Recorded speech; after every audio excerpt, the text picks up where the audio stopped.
A violent storm begins to pour over a massive battlefield as the armies clash under the lightning. A warrior in golden armor yells to kill Road, calling the boy a monster for using forbidden arts. Amidst the lightning in the sky, the imposing silhouette of a dragon emerges as the protagonist reveals his name is Road. He shows his hand wrapped in blue flames, indicating that he is indeed the monster everyone spoke of with such fear. A monstrous, skeletal creature rises in the middle of the storm, displaying Road's true dark power. With his back to the danger, the young man observes the chaos around him, knowing that the entire world sees him as a terrible threat. He reveals that he is feared for a very simple and direct reason that sets him apart from any other living mage. Road faces everyone, proudly revealing that he is the one and only most powerful necromancer in that world. Under his command, a gigantic legion of undead soldiers begins to advance ruthlessly. The horde of phantom knights charges, without hesitation, against the human soldiers, who watch the scene terrified. The desperate enemies keep screaming to kill the necromancer at all costs before it is too late. A mage conjures a powerful fire spell, stating that taboo magic should not exist in that world. A devastating shower of fiery meteors begins to fall directly toward where Road is standing. With complete calmness, the young man simply closes his eyes and lets his blue magical energy flow intensely. He decides to unleash his most mysterious forbidden spell, creating a colossal column of blue light that tears through the sky. Suddenly, a sweet and worried voice calls out to young Master Road, making his vision start to clear. Road opens his eyes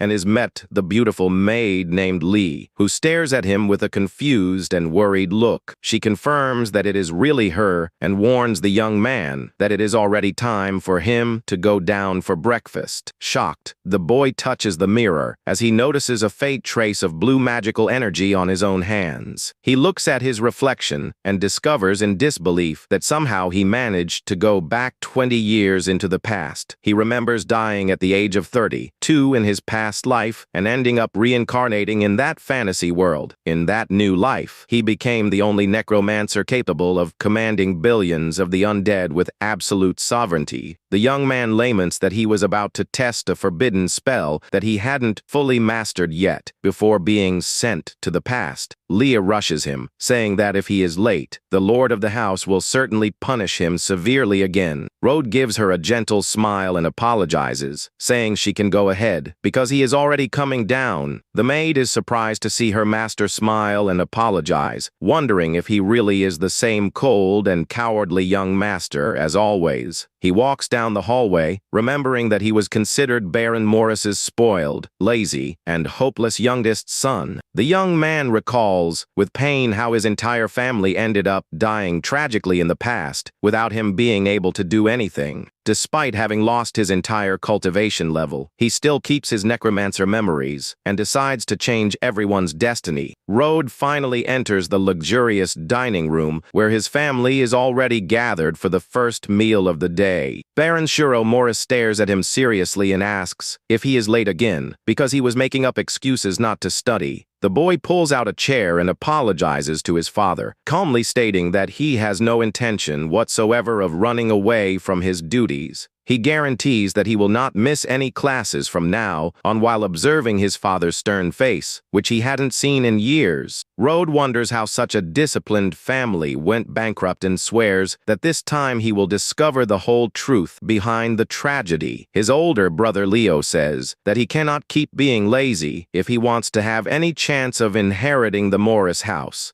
A young silver-haired girl asks Leo not to be so hard on the youngest, reminding him that he is the older brother. The affectionate sister Sif Morris offers food to the boy, who gets emotional seeing that she is still as kind as he remembered. He recalls that in the past she married to save the family and ended up being cruelly sacrificed to the demons by her allies. Suddenly, the firm sound of footsteps echoes through the hall, catching the attention of everyone at the dining table. The imposing Lady Della Morris appears on the scene and calls out Road for being late once again for the meal. Sif tries to protect her brother by telling their mother that it was her fault for keeping him up late teaching him magical theory. The mother tells Sif to stop immediately and tells her not to make up such pathetic excuses to cover for the youngest's mistakes. She warns that the family has no room for useless parasites and gives him a deadline of 1 week to master magic or be expelled. Sif is completely shocked and complains that 1 week is too little time since even the talented Leo took much longer to achieve it. Della says that Leo and Sif mastered magic very early and that Rode is already 12 years old and is just a useless burden to the Morris clan. Unable to contest his mother's authority, Sif simply lowers her head sadly and accepts the reprimand in silence. Rode surprises everyone by accepting the 1 week challenge, leaving his older sister desperate with his boldness. With a confident look, the boy asks what he will receive as a reward if he manages to accomplish the difficult task proposed by her. Della closes her eyes and calmly replies that if he succeeds, she will grant any wish the boy asks for. Rode accepts the deal on the spot and says that if he wins, he wants her official permission to enter the legendary Tom of Heroes. Baron Morris raises an eyebrow, intrigued by his youngest son's determination and boldness. The father agrees with the proposal, saying that if he really masters magic in a week, he will allow his entry into the tome. The mother stares at him with disdain, saying he should start packing his bags, because he has no chance of winning that challenge. Outside, Sif walks worriedly beside Rode, asking why he didn't apologize to avoid expulsion. She insists that his laziness angered their mother, and that even the genius Leo wouldn't be able to master mana in just 1 week. The young woman reveals that she has saved up her earnings to ensure a comfortable life for him outside of there and asks him to wait a moment. Seeing her worry, Rode gives an awkward smile and wonders why she can't have a little faith in him. He recognizes that if he hadn't reincarnated with his past memories, he too would find it impossible to pull off such a fantastic feat. Determined, the young man moves forward knowing that now is the exact moment to start acting to change his family's destiny. He remembers that the Tom of Heroes houses a legendary figure who would be perfect for him to summon as his undead servant. But for now, he decides he will have to make do with the boss monster that lives in the forest right behind the family castle. Soon the boy finds what he was looking for and locates the carcass of an imposing monster known as the Alpha Earth Destroyer. He realizes that the energy in his current body is still extremely weak, being only at the basic level of a mage apprentice. In that world, all magic classes are rigidly divided into 8 realms according to the amount of mana the mage has. Rode recalls that before reincarnating, he had already surpassed the legendary level, being widely known simply as the strongest.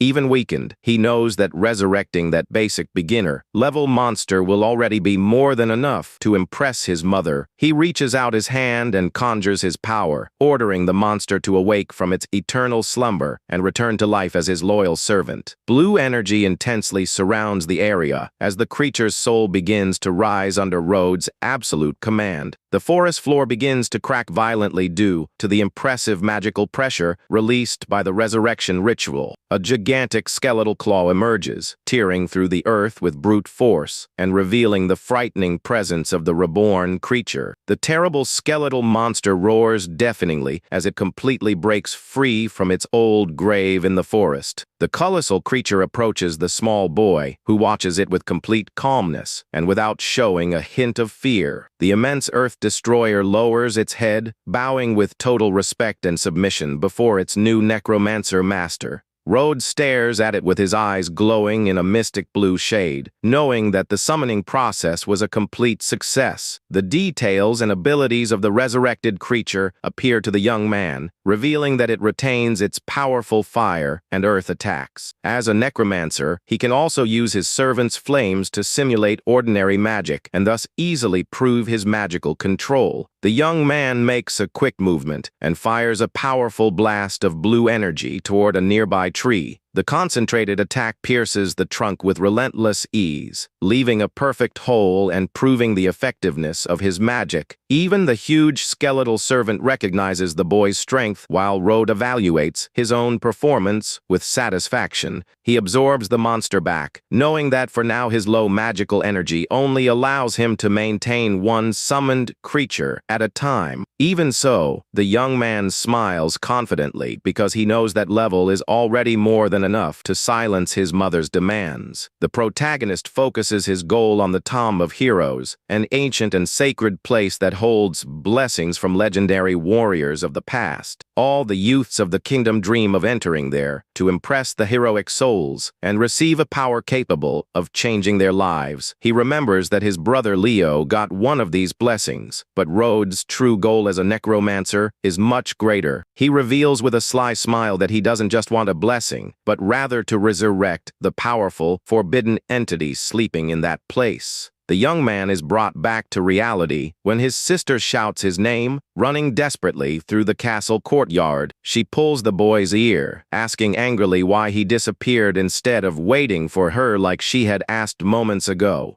Sif asks him to stay quiet for a few days and promises to talk to their mother to try to reverse the youngest brother's expulsion. Road tells her not to worry and guarantees affectionately that he won't be expelled because he couldn't bear being away from her. Sif stares at him, surprised and moved by the maturity and sudden affection shown by her brother, who used to be so rebellious. The moment between the siblings is interrupted by Lee, who runs down the stairs to announce that the magic class is about to start. The boy asks the maid to lead the way, and she agrees excitedly, running ahead to take him to the classroom. Sif watches her brother walk away and decides she still needs to try begging their mother for mercy to ensure his safety. Road enters the castle's grand library, where other noble youths are already seated waiting for the lessons to begin. A snobby and provocative boy mocks Road, saying the good for nothing finally decided to show up now that he is about to be expelled. The other noble students start laughing out loud at the protagonist's face, enjoying the classmates' mean jokes. The experienced white-haired professor interrupts the commotion and warns severely that the class has started, telling Road to take a seat. Road walks calmly, remembering that in his past life he suffered daily humiliations for not being able to control his energy. He surprises the professor by making a polite bow, offering a sincere apology for being late right at the start of class. The old master Regu accepts the apologies, completely shocked, wondering what happened for the boy to act so politely.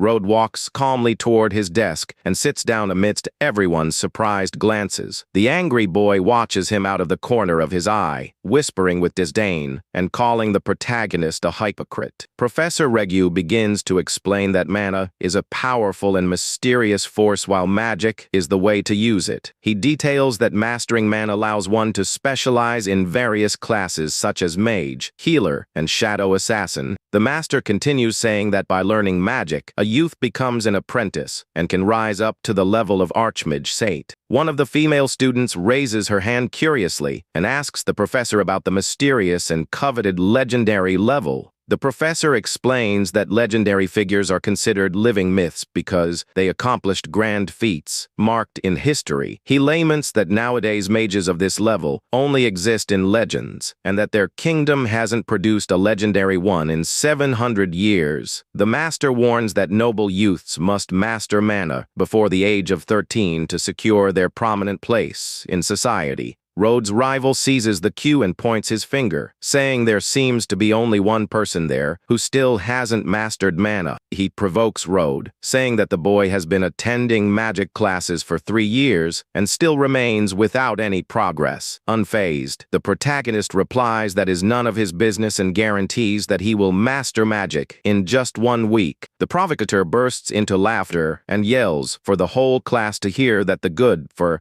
nothing Road is promising to learn magic in a week. The other students in the room also start whispering and laughing quietly, thinking Road's statement is a complete joke. The professor watches the scene disappointed, thinking that the boy is still the same spoiled and arrogant kid as always. Road thinks he would love to show his power right away, but knows that revealing everything on the first day would draw too much unnecessary attention. That same night under the starry sky, Sif decides to look for her mother in the castle's main hall to talk. Della calmly takes a sip of tea and asks what brought her daughter there so late at night. The young woman begs on her knees for her mother to have mercy and please not expel her younger brother from the Morris family. Irritated by her daughter's attitude, the mother slams her cup on the table and asks why she keeps insisting on defending a good for nothing. She proudly states that even in decline the family still has honor, and recalls that Leo and Sif mastered magic very early. Della says furiously that Rode is already 12 years old, and that the Morris house is definitely not a shelter for talentless lazybones. With an authoritarian look, she ends the matter definitively, ordering Sif not to bring up this issue again. Sif lowers her head desolate, and wonders in anguish what they will do now in the face of such a difficult situation.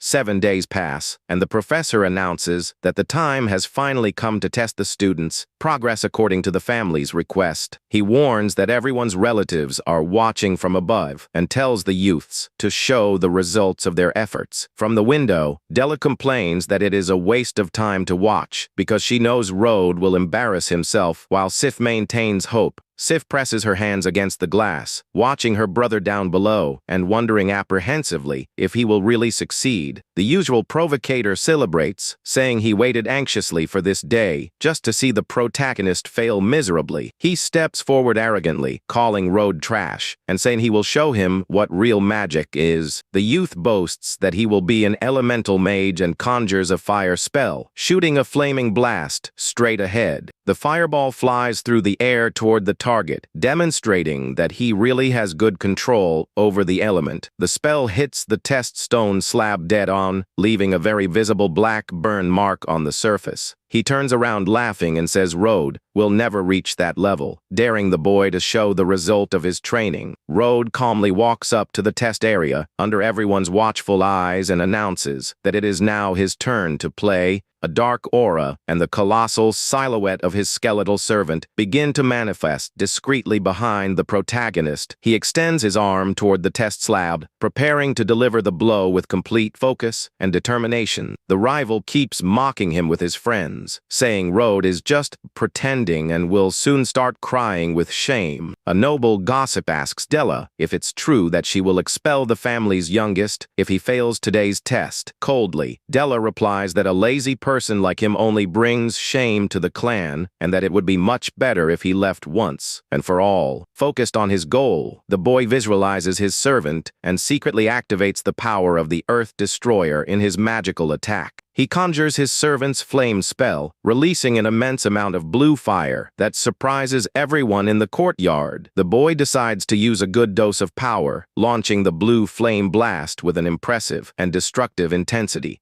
The rival watches the scene completely in shock, unable to understand how and when that good for nothing learned to use such strong magic. The powerful jet of blue fire hits the thick test stone slab with a devastating impact that makes the ground tremble slightly. To everyone's surprise and despair, the test stone slab simply shatters, entirely due to the absurd strength of the blow. Sif widens her eyes, extremely shocked and happy to realize that her younger brother actually managed to pull off the impossible. The other students are left speechless, commenting frightened that even the best in the class could never destroy that slab. The professor stares at the destruction perplexed, thinking that level of absurd strength could never be controlled by a mere apprentice. The rival falls into total despair, unable to accept that the guy he humiliated so much just conjured magic far superior to his. The noblewoman next to Dilla comments, laughing, that apparently the lazy boy isn't as useless as she claimed. Sif points to the courtyard enthusiastically and yells for their mother to look, because Rode managed to pass the test successfully. Down below, the protagonist just dusts off his clothes with complete calmness, as if that were no big deal. Sif waves happily out the window to celebrate her beloved younger brother's big victory on such a tense day. The The angry rival shouts in revolt, demanding to know how a failure like him managed to use fire magic out of nowhere. He points his finger, accusing the protagonist of cheating since everyone knows Road used to skip magic classes. The crowd begins to whisper and agree that it's impossible for someone without talent to conjure such an advanced spell out of thin air. He accuses the protagonist of stealing a magical tool from the family treasury just to fake power and avoid being expelled. Road turns around slowly and asks, with a cold look, what exactly young Master Charlie Anta is trying to insinuate. Charlie explains while laughing that magical artifacts consume a lot of energy and bets that his rival could only cast that power once. Without paying attention to Charlie's provocations, the protagonist turns to Professor Ragu and asks what he thinks of all this. The master sighs and admits that although he is sorry, Charlie's accusation about using a hidden item actually makes sense. The other students begin to whisper in shock, wondering if Road would really be capable of stealing and cheating on the test. Watching everything, Sif is devastated, thinking that her younger brother refused her help precisely because he decided to steal the treasure. With her eyes full of tears, she laments that this cheating will only serve to make their parents even more disappointed and angry. Sif refuses to let the worst happen and decides she must intervene immediately to protect her younger brother at all costs. She runs toward the courtyard and shouts desperately, asking the professor please not to blame Road for what happened. To everyone's surprise, the young woman says that she was the one responsible for giving the magical artifact for her brother to use in the aptitude test. Before she can continue lying to take the blame, the protagonist grabs her firmly by the arm, stopping her from saying more. With a calm look, he asks his sister to let him handle the situation alone. While she watches him worried and uncomprehending, Road proposes to the professor that if he conjures the same fire spell again, it will prove once and for all that he didn't use items. The master agrees, saying that casting the power consecutively would be the definitive proof that the mana truly belongs to the boy. Road accepts the challenge with a confident smile and begins to concentrate his impressive dark energy around his body.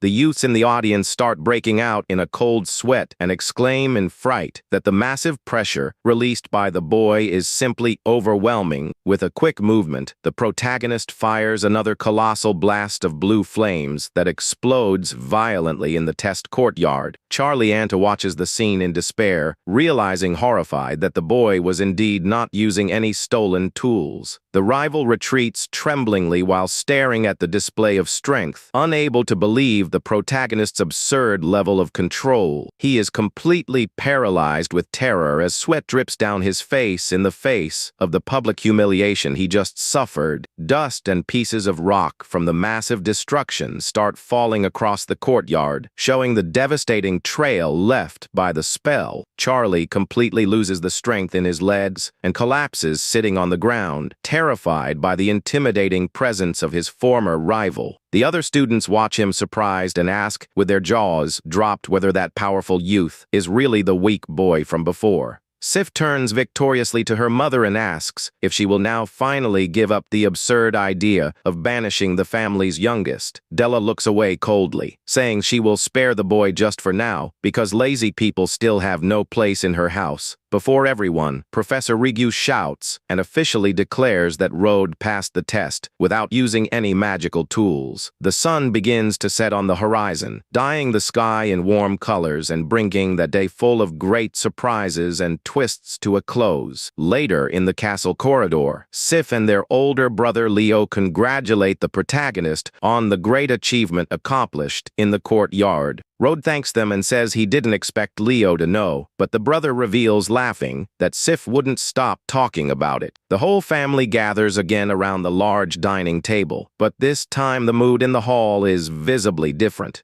The Baron praises his youngest son, saying the professor told him everything and stating proudly that the boy honored the family name. The boy thanks his father and subtly asks if the previous promise regarding the test reward still stands. The father guarantees he will keep his word and warns that the Tomb of Heroes will open in a month, promising to secure an exclusive spot for him. Della seriously warns that that spot will cost a lot and demands that he get a powerful blessing to make up for the clan's sacrifice. The Baron adds that from now on Rode will receive the same noble treatment as his siblings and expects him to train with dedication. With a polished and respectful gesture, the protagonist makes a slight bow, formally thanking his proud father for his support. Alone, Rode thinks that although ordinary blessings are useless to him, his necromancy will be the key to crowning him king inside the tome. He remembers an unnamed grave that holds the ashes of a legendary and powerful ancient warrior who will be his next great summoning. He knows that the legendary soul is almost fading away and that his current energy is still not strong enough to bring it back. However, he sees in the noble treatment promised by his father the perfect opportunity to elevate his power and train intensely. A month of intense training goes by, and Lee opens the bedroom door, announcing that the lord of the house wishes to meet with him immediately. Rode gets up confident, revealing that during this period he successfully leveled up, reaching the intermediate apprentice stage. The Baron announces that the tome opens today and tasks Leo with taking Rode there, explaining the rules and how the place works. Leo accepts the mission promptly and responds with respect, stating that he will guide his younger brother to the sacred place. Shortly after, a Morris family carriage travels at high speed down the dirt road surrounded by trees. Inside the carriage, Leo asks if the youngest knows the classifications of the blessings he can receive in the tome. Rode calmly replies that he is paying close attention to listen to his older brother's detailed explanations. Leo details that blessings are divided into 5 rarity levels, being white, blue, purple, gold, and red. Rode asks what blessing his brother obtained, and Leo humbly reveals that he received only a purple rarity 1. Rode is surprised, knowing that the purple blessing is incredibly rare, and understands why his brother stood out so much in the royal army. Sif praises Leo, reminding him that getting any blessing there is already very difficult, and that getting a purple one is almost impossible for most. Sif approaches the youngest and insists that he needs to secure at least a white blessing, since even the most basic ones are very rare. He asks her not to stress and thinks to himself, laughing, that if she knew he didn't want a blessing, she would certainly be furious. The carriage finally approaches the imposing entrance of the Tomb of Heroes, which is guarded by giant knight statues.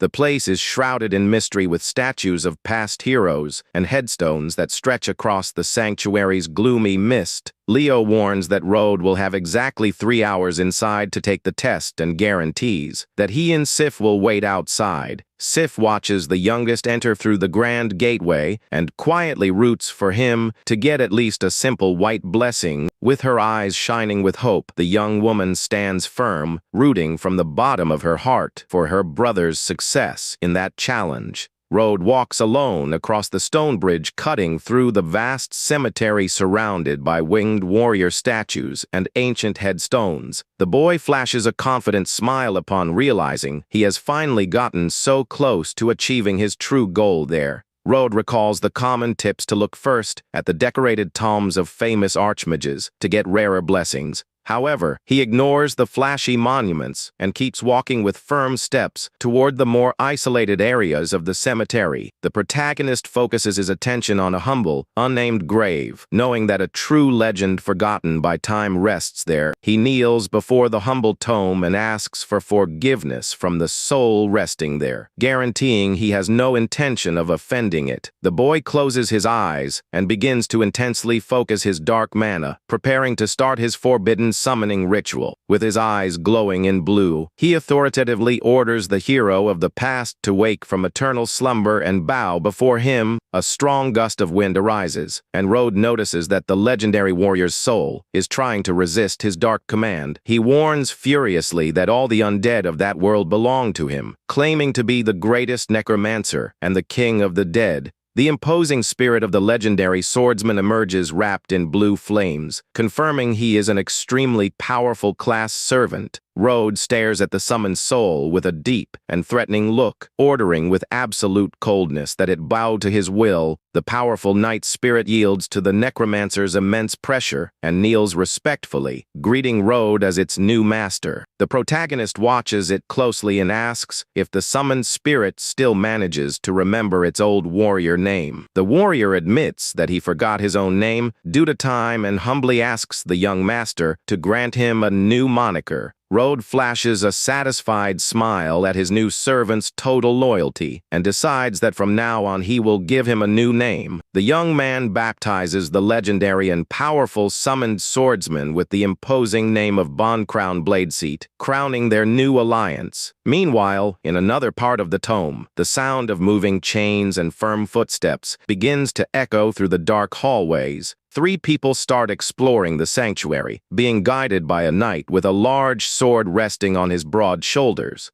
The bespectacled counselor tells young Eleanor of the prestigious Ashblade house that she will certainly manage to get a rare purple blessing. The guard suggests that the young woman look for the larger tomes because illustrious heroes of the past lie there who will guarantee great blessings. The determined and beautiful blue-haired Eleanor nods in agreement with her companion's tips and walks purposefully through the tome. Soon she comes across the imposing headstone of the great hero Els, which features an impressive angel statue with a sword. She watches it impressed, remembering that he was an extremely strong archmage who almost reached the legendary sage level. Eleanor hurries through the sanctuary, anxious to try to obtain the blessing of that powerful warrior of the past for herself. However, she breaks abruptly in fright upon noticing an intense and mysterious blue light emanating from an area just ahead of her. The guardian draws his weapon quickly and warns his mistress to be careful as he detected a terrible undead presence in the area.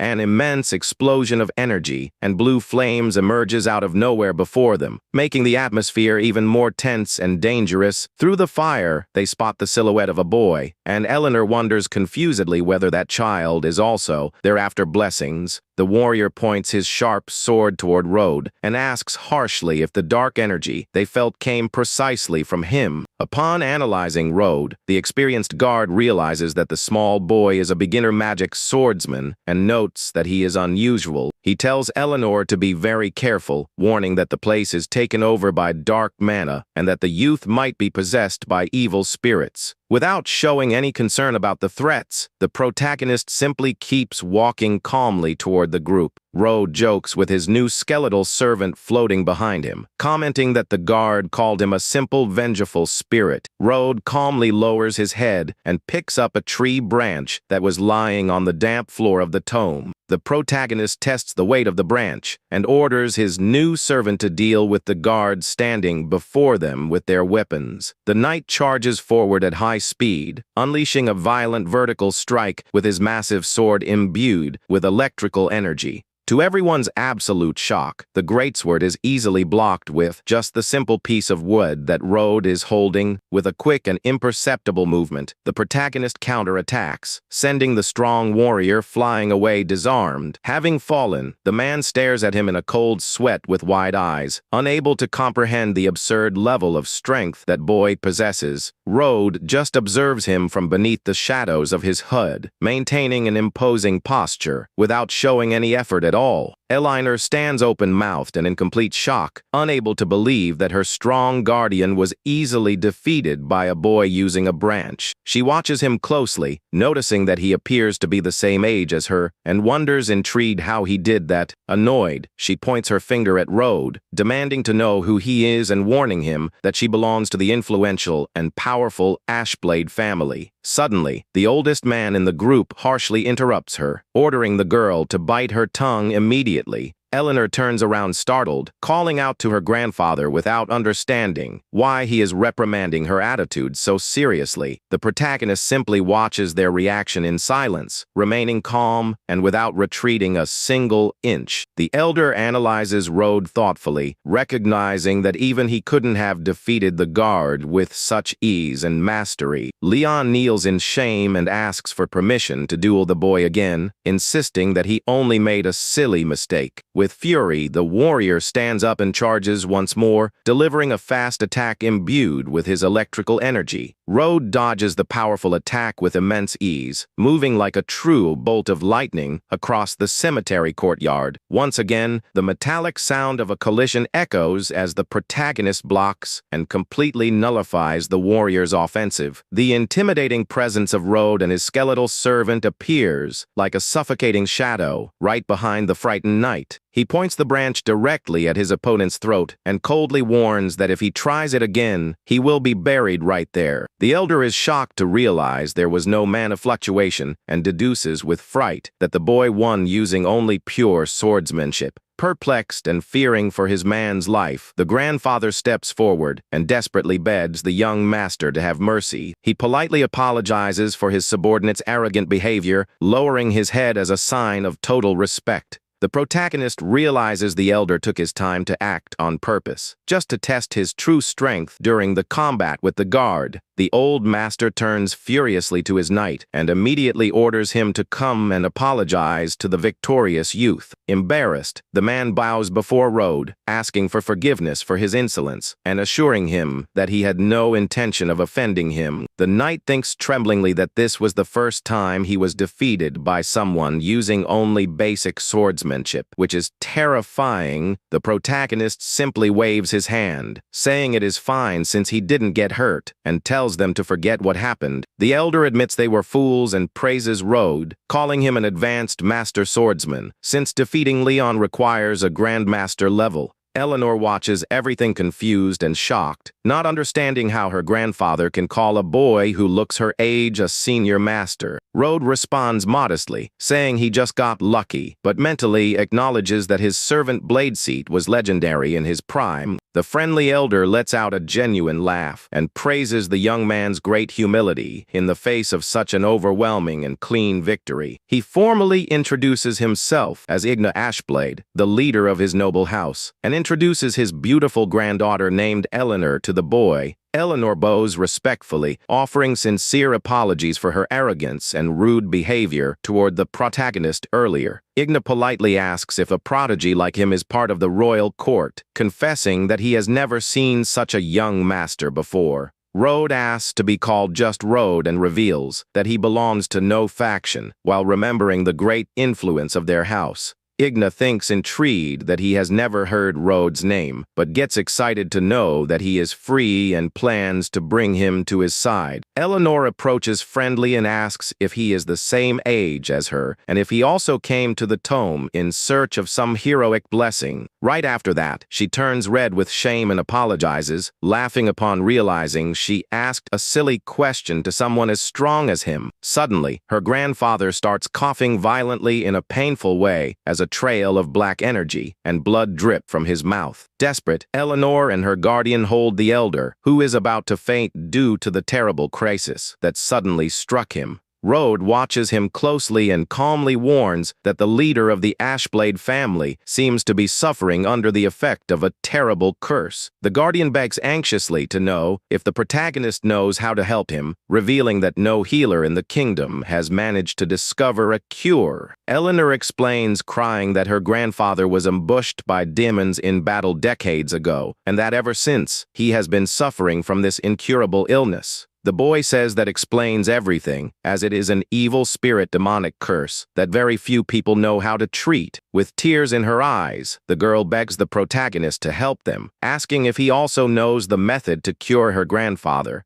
She hugs her weakened grandfather with immense affection and desperation, silently pleading for any sign of hope to save him. Eleanor promises desperately that if Road manages to save her grandfather's life, her influential family will agree to grant any wish the boy has. Road thinks the elder is an admirable hero, and concludes excitedly that for a necromancer like him, removing that kind of curse is very simple. He approaches the group and states, with total conviction and calmness, that curing the leader of the Ashblade family will not be a difficult task. Eleanor and Leon break into a huge, hopeful smile and ask emotionally if the protagonist is really serious. He confirms that he is, but explains that he will need some special items to manage to remove the curse completely. Eleanor cries with happiness, knowing that finally her beloved grandfather's terrible condition can be cured by the young man. Leon hands a magical communication artifact to Rode and asks him to get in touch at any time with whatever he needs. The warrior says he will come to pick him up personally as soon as he has everything ready and insists he use the device if he wants anything. Rode accepts the object calmly and ends the conversation politely, bidding a temporary farewell to the group. He walks back thinking that the trip was very profitable, but notes that Blade Seat's spirit only has 1%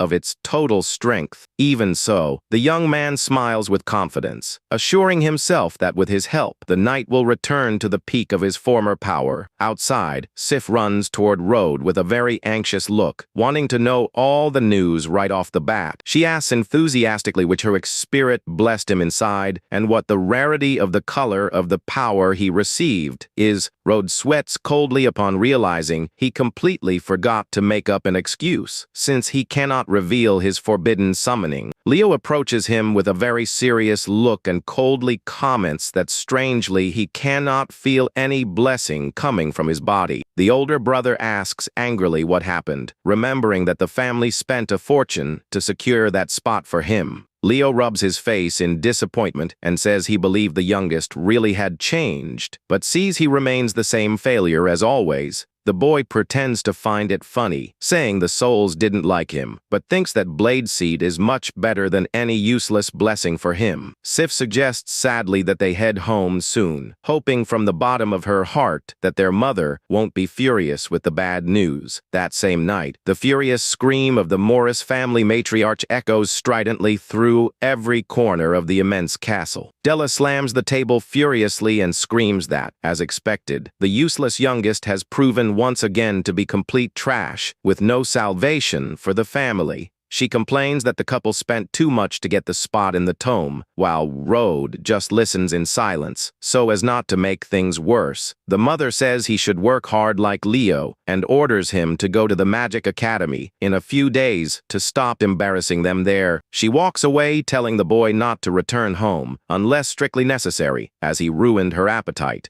The young man sees going to the academy as the perfect chance to get rare materials to upgrade his servant Blade Seat and level up fast. He remembers his childhood ex-fiancée Claire Morris, who broke off the arrangement because she thought him weak and ended up meeting a tragic end in his past life. He knows Claire has a difficult temperament and realizes his mother actually wants to use him as a servant to maintain the alliance with her family. However, the protagonist decides he doesn't care about that and swears he will change Claire's tragic destiny out of gratitude to her mother. 3 days later, the setting shifts to the large and famous Seven Cities Magic Academy, located in the northern region of that continent. The prestigious magic educational institution houses only young students coming from the most important noble families of the entire kingdom. The protagonist celebrates being far from home, knowing that there he will be able to use all his necromancer power to level up freely. Claire, the beautiful heiress of the important Flora family, walks with elegance through the local courtyard, catching the attention of everyone around her. The boys praise her passionately, commenting disappointedly that it's a pity she is already engaged, and wondering who the lucky guy could be. Oblivious to the students' chatter in the courtyard, Rode just observes the local movement calmly and carefree. Her advisor warns her that the Morris family sent the youngest to accompany her, and Claire spots him, glaring at him with total disdain. The advisor explains that even in decline, the Morris house has the promising Leo, and therefore Claire accepts the protagonist's presence grudgingly. She decides to allow him to stay close, thinking with arrogance that his presence might perhaps spare her some annoyances there. Rode watches her walk away and thinks with a slight awkward smile that the girl remains exactly as arrogant as she was in the past. The protagonist turns around surprised upon hearing a familiar voice calling out to him very respectfully in the middle of the busy courtyard. It is Eleanor who runs toward him, surprised and excited to see that a powerful master like him will also be studying at the academy. The girl supposes, marveling, that he came disguised on some important secret mission, like investigating traitorous nobles allied with demons. Rode asks her not to call him master in public, so as not to ruin his disguise, and Eleanor quickly agrees with his order. She asks how she should call him if not master, and the young man says to just use Rode, taking the opportunity to ask about her grandfather's health. Eleanor says her grandfather is stable and that they have almost gathered all the materials requested by him, and Rode asks her to look for him when she finishes. Claire notices his delay and shouts angrily, asking what he is waiting for to follow her, which makes Eleanor quite uncomfortable.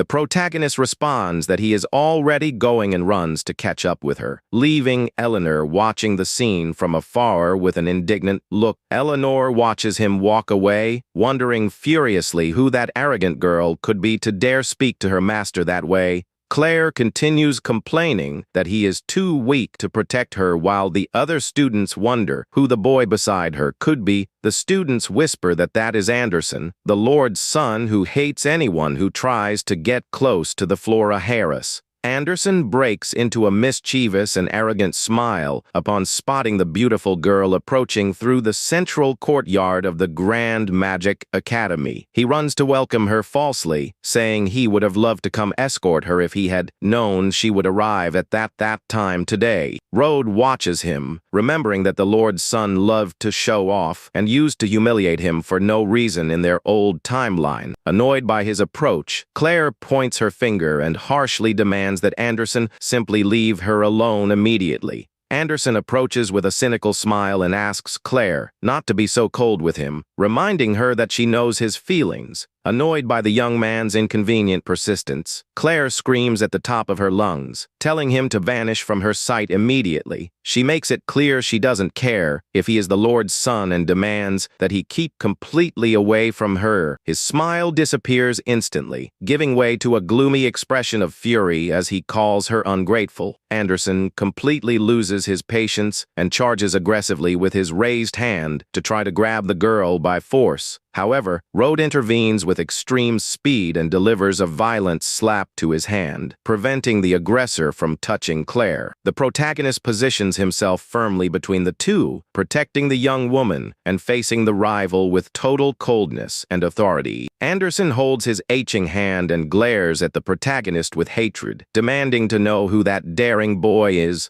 One of his henchmen approaches quickly and whispers in Anderson's ear, revealing the identity of the guy who confronted him. He breaks into a sick smile upon discovering that it is the useless youngest of the Morris family and asks mockingly who he thinks he is. Taken by fury, the Lord's son charges and grabs Rode's shirt collar hard, preparing to start a fight. With an extremely gloomy and scary look, the protagonist tells the rival to back off immediately with a threatening voice. The other students comment frightened about Anderson's cruel reputation and whisper that the youngest of the Morris family is completely screwed. Maintaining his calm, the protagonist firmly grips Anderson's wrist and asks if he didn't hear Claire tell him to back off. Claire watches the scene surprised and confused, unable to understand why the guy she always despised is risking his life for her. The protagonist makes a quick movement and frees himself from the rival's grip with extreme ease and bodily agility. Anderson gets even more annoyed at being rejected and releases his dark energy, shouting that no one has the right to ruin his fun. Rode just stares back at him with his eyes glowing in a deep blue shade, emanating a silent and overwhelming pressure across the courtyard. Anderson's friends hold him back desperately, reminding him that the place is full of witnesses and that the Flora house guards are still there. The bully decides to back down unwillingly, muttering with disdain that the protagonist best. Just had a lot of luck escaping a beating today. As he walks away, Anderson sweats coldly upon remembering Rhodes' gaze, realizing frightened that he felt a terrible chill down his spine. The group of bullies heads toward the exit of the courtyard, muttering angrily while leaving the place under everyone's watchful eyes. Claire turns to him harshly, calling him an idiot and complaining that his attitude ended up creating problems for the Flora house. She tells him not to meddle anymore and warns that the boy should worry about himself since Anderson is vindictive and won't let this go. Right after that, Claire's childhood friend named Anna runs excitedly through the castle courtyard, waving and shouting her name. Claire turns quickly and breaks into a genuine smile upon seeing her best friend approaching in such a cheerful and warm way. Anna hugs her friend and asks shortly who the boy accompanying her is, and Claire reveals with disdain that is the youngest son of the Morises. Anna comments surprised, asking if he is the famous useless young master, and Claire tells her friend to speak lower so as not to cause a scandal. Claire explains that her mother asked her to keep an eye on him, but complains that he only brings trouble, while Anna jokes that she got herself a lackey. Rhodes observes Anna from afar and recalls that in his past life, she was a gold digger and helped turn Claire into a mere political game piece. Already inside the classroom, Rhodes reflects that the teacher's theories are useless, but focuses his plan on the rare item kept in the school safe. It is the Tear of the Dead, an ancient soul energy crystal that can drastically increase his skeletal servant's strength. The class finally comes to an end with the hat-wearing teacher's voice announcing that all students are dismissed for today. Anna stretches cheerfully, celebrating the end of the lessons and confessing out loud that she really wants to go somewhere fun. She tries to convince the Harris to accompany her, but Claire responds seriously, reminding her that their goal there should be to study.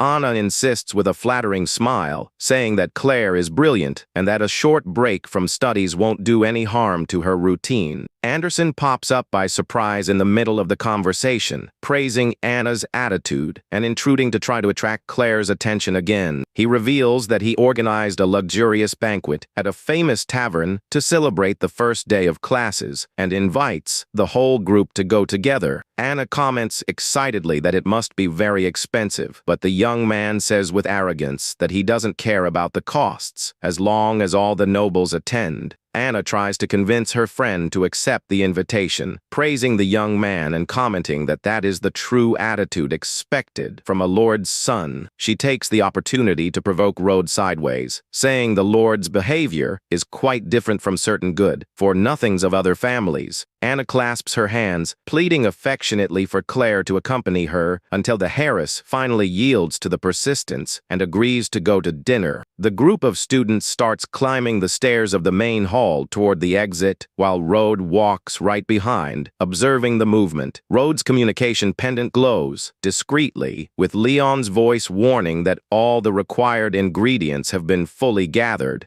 Rhodes thinks for a moment and replies back through the transmitter, telling the knight to come meet him directly at the tavern, where the dinner will take place. The sun begins to sink slowly over the horizon, illuminating the luxurious academy courtyard as the young nobles head out toward the city. Anna turns around angrily and calls Rhodes' attention, asking harshly who gave permission for a lackey like him to accompany them. The protagonist ignores her and focuses his gaze on Claire, remembering that in his past life, the girl ended up disappearing for days right after this festive dinner. He recalls that she returned very sad from her mysterious disappearance and decides he needs to accompany her closely today to see what really happens. Anna rants about being ignored while Claire turns coldly to Rhodes, warning him that class is over and he no longer needs to follow her. Anderson approaches with a cynical smile and asks Claire not to be so cold with him, reminding her that she knows his feelings. However, he boils with hatred inside and swears mentally that he is going to teach a painful lesson to the meddling boy. Anna praises the young man with a flattering smile, saying she already expected so much kindness and generosity from the Rune Hair. Claire yields unwillingly, allowing him to come along, and Anna wonders if Rhodes is just obsessed with her childhood friend. Beneath the beautiful reddish sunset sky, the group finally arrives at the imposing and bustling Crystal Tavern in the city. They push the large wooden doors of the tavern, entering the busy and noisy local establishment. Anderson raises his hands cheerfully and shouts for everyone to enjoy the night since the drinks and food today are on him. Rode walks discreetly through the place, observing closely the noisy clientele composed of warriors and mercenaries. He focuses his gaze on some blood-stained weapons and shields that the warriors left leaning against the wooden tables. The protagonist realizes the customers there are dangerous mercenaries who face death and bloody battles daily. He remembers that Claire is very pretty and concludes, worriedly, that her presence in that dangerous environment caused the past tragedy. Fearing the worst, Rode grabs her arm and calmly warns that it is getting late and it would be better for them to head home. However, the annoying Anna quickly slaps the boy's hand, pushing him away from her friend in an extremely harsh and rude way. She rants, saying she is fed up with him and accuses him of trying to ruin Claire's fun, even before the dinner party starts. Embarrassed, Claire apologizes and explains to the boy that she promised to celebrate with Anna and cannot go back on her word now.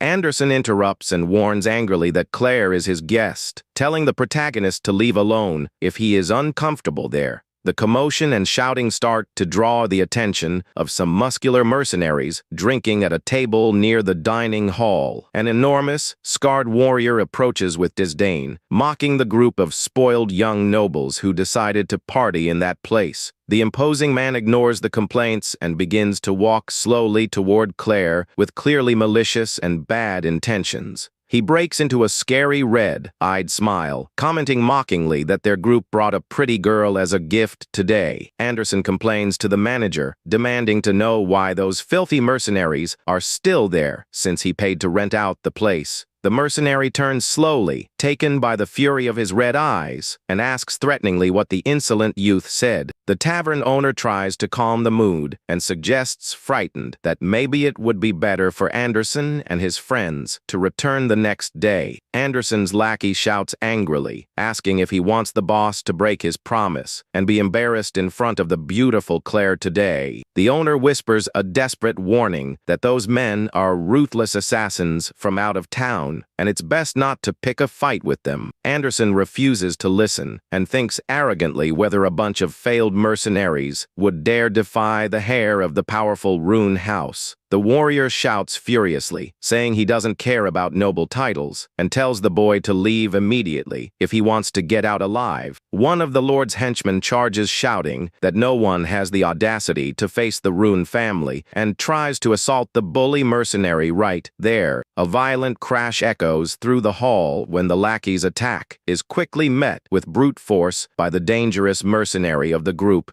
Anderson's henchman is knocked out and falls humiliatingly to the floor after receiving a spectacular and violent kick right in the middle of his chest. Anderson watches the scene completely shocked and sweating coldly, unable to believe the warriors actually had the courage to start the fight. Laughing, the assailant pours his mug of drink over the fallen noble on the floor and warns mockingly that picking a fight with them is the same as dying. He steps on the defeated opponent and warns cruelly that if they were in the wild forest, the arrogant boy would already be dead now. Observing the commotion from afar and in silence, the protagonist sketches a slight smile, thinking that the situation is getting very interesting. Sweating coldly, Anderson raises his hands in panic and tries to negotiate, asking to speak with the group's leader to avoid more trouble. The warrior points backward and mocks, saying the young man has no authority whatsoever to speak with Captain Kent, telling him to call his father instead. The dreaded Captain Kent watches the movement in silence, maintaining an imposing and gloomy posture with his huge sword resting on his back. Anderson trembles with dread upon recognizing the name of the relentless assassin who has a reputation for killing even members of the nobility for money in the forest. The cruel captain breaks into a mocking smile and warns with scorn that the young Rune heir's life is worth absolutely nothing to them.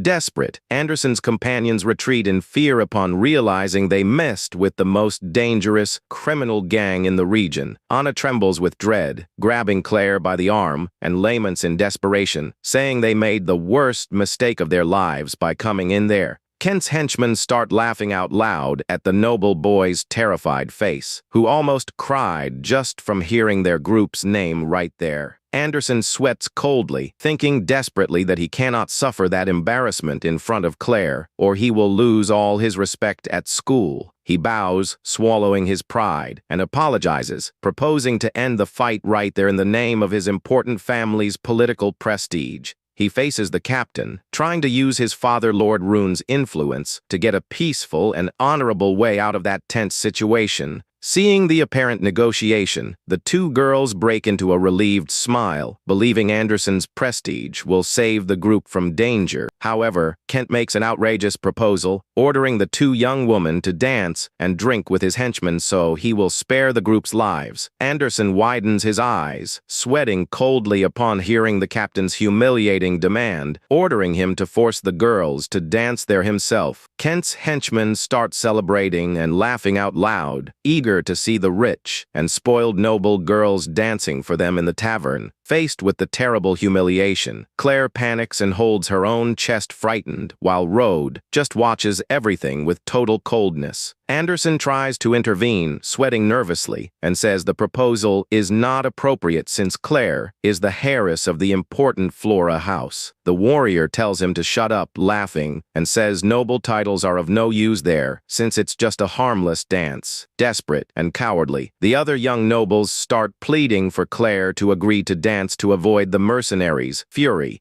Claire orders firmly for Rode to take Anna away, proudly stating that they won't have the audacity to lay a hand on her since she is a noble. Rode puts his hand in front of Claire with total calmness and calmly warns that there is not the slightest need to reach that point. The protagonist steps forward imposing style and tells Captain Kent directly that it's better for them to end the commotion right there. Kent stares at him with a gloomy look and asks angrily who the hell he is to think he has any right to order the confrontation to stop. Anna screams desperately, asking if he has lost his mind, and accuses him of trying to ruin the deal Anderson secured just so they could dance. The huge Vice, captain of the gang, approaches, puffing with anger, and complains that some idiot always shows up to try to ruin their fun. Rung, the Vice, captain of the mercenaries, warns, laughing, that he is going to beat up the protagonist first before everyone enjoys the nobles' dance. The giant leaps overwhelmingly toward Rode with his fist raised, prepared to unleash a devastating punch against him. Seeing the imminent danger, Claire panics and screams desperately for Rode's name. Fearing he will be killed by the strong warrior, Rode just stares back at him with total coldness, and with his blue eyes glowing intensely, showing he is not the least bit worried.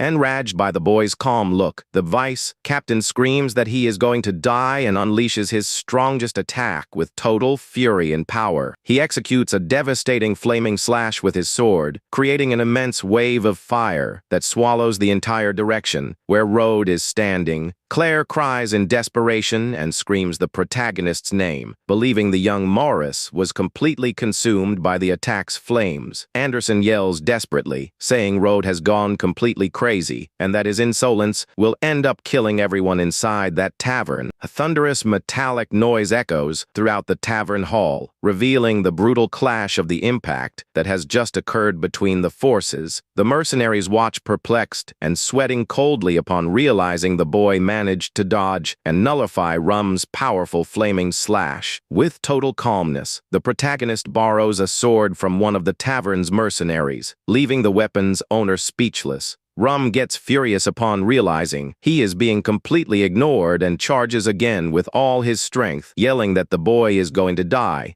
The protagonist faces the shining blade with a cold smile and mentally warns his servant Bloodseat that this time they have a real sword. The legendary swordsman's spirit emerges imposing behind Rode, while the youth prepares a destructive blow imbued with immense blue energy. The boy unleashes a perfect and devastating semicircular slash, creating a colossal wave of blue energy that cuts the air with absurd speed. The violent impact between the blades generates an immense explosion explosion of sparks and magical dust, illuminating the entire Crystal Tavern dining hall. The vice captain widens his eyes and trembles with dread upon feeling the overwhelming force of the protagonist's attack colliding against his own weapon. A high-pitched sound of breaking metal echoes when the piece of Rum's sword falls unusable to the floor, confirming that his weapon was shattered. The warrior stares at the handle of his destroyed sword, completely in shock, unable to accept that a mere boy managed to break his weapon like that. He puffs with hatred, humiliated upon realizing he suffered embarrassment in front of his captain and all his mercenary gang companions there. Rum decides to resort to brute physical strength and leaps toward Road, shouting that they are unmatched masters in close quarters combat. The protagonist remains completely motionless, staring at the giant fist approaching his face without showing any concern or fear. He dodges the punch with agility and mentally recognizes that he still doesn't have enough physical strength to go toe-to-toe with the big guy. The gloomy and scary presence of his skeletal servant manifests in the air, imbuing the protagonist's next movement with absolute power.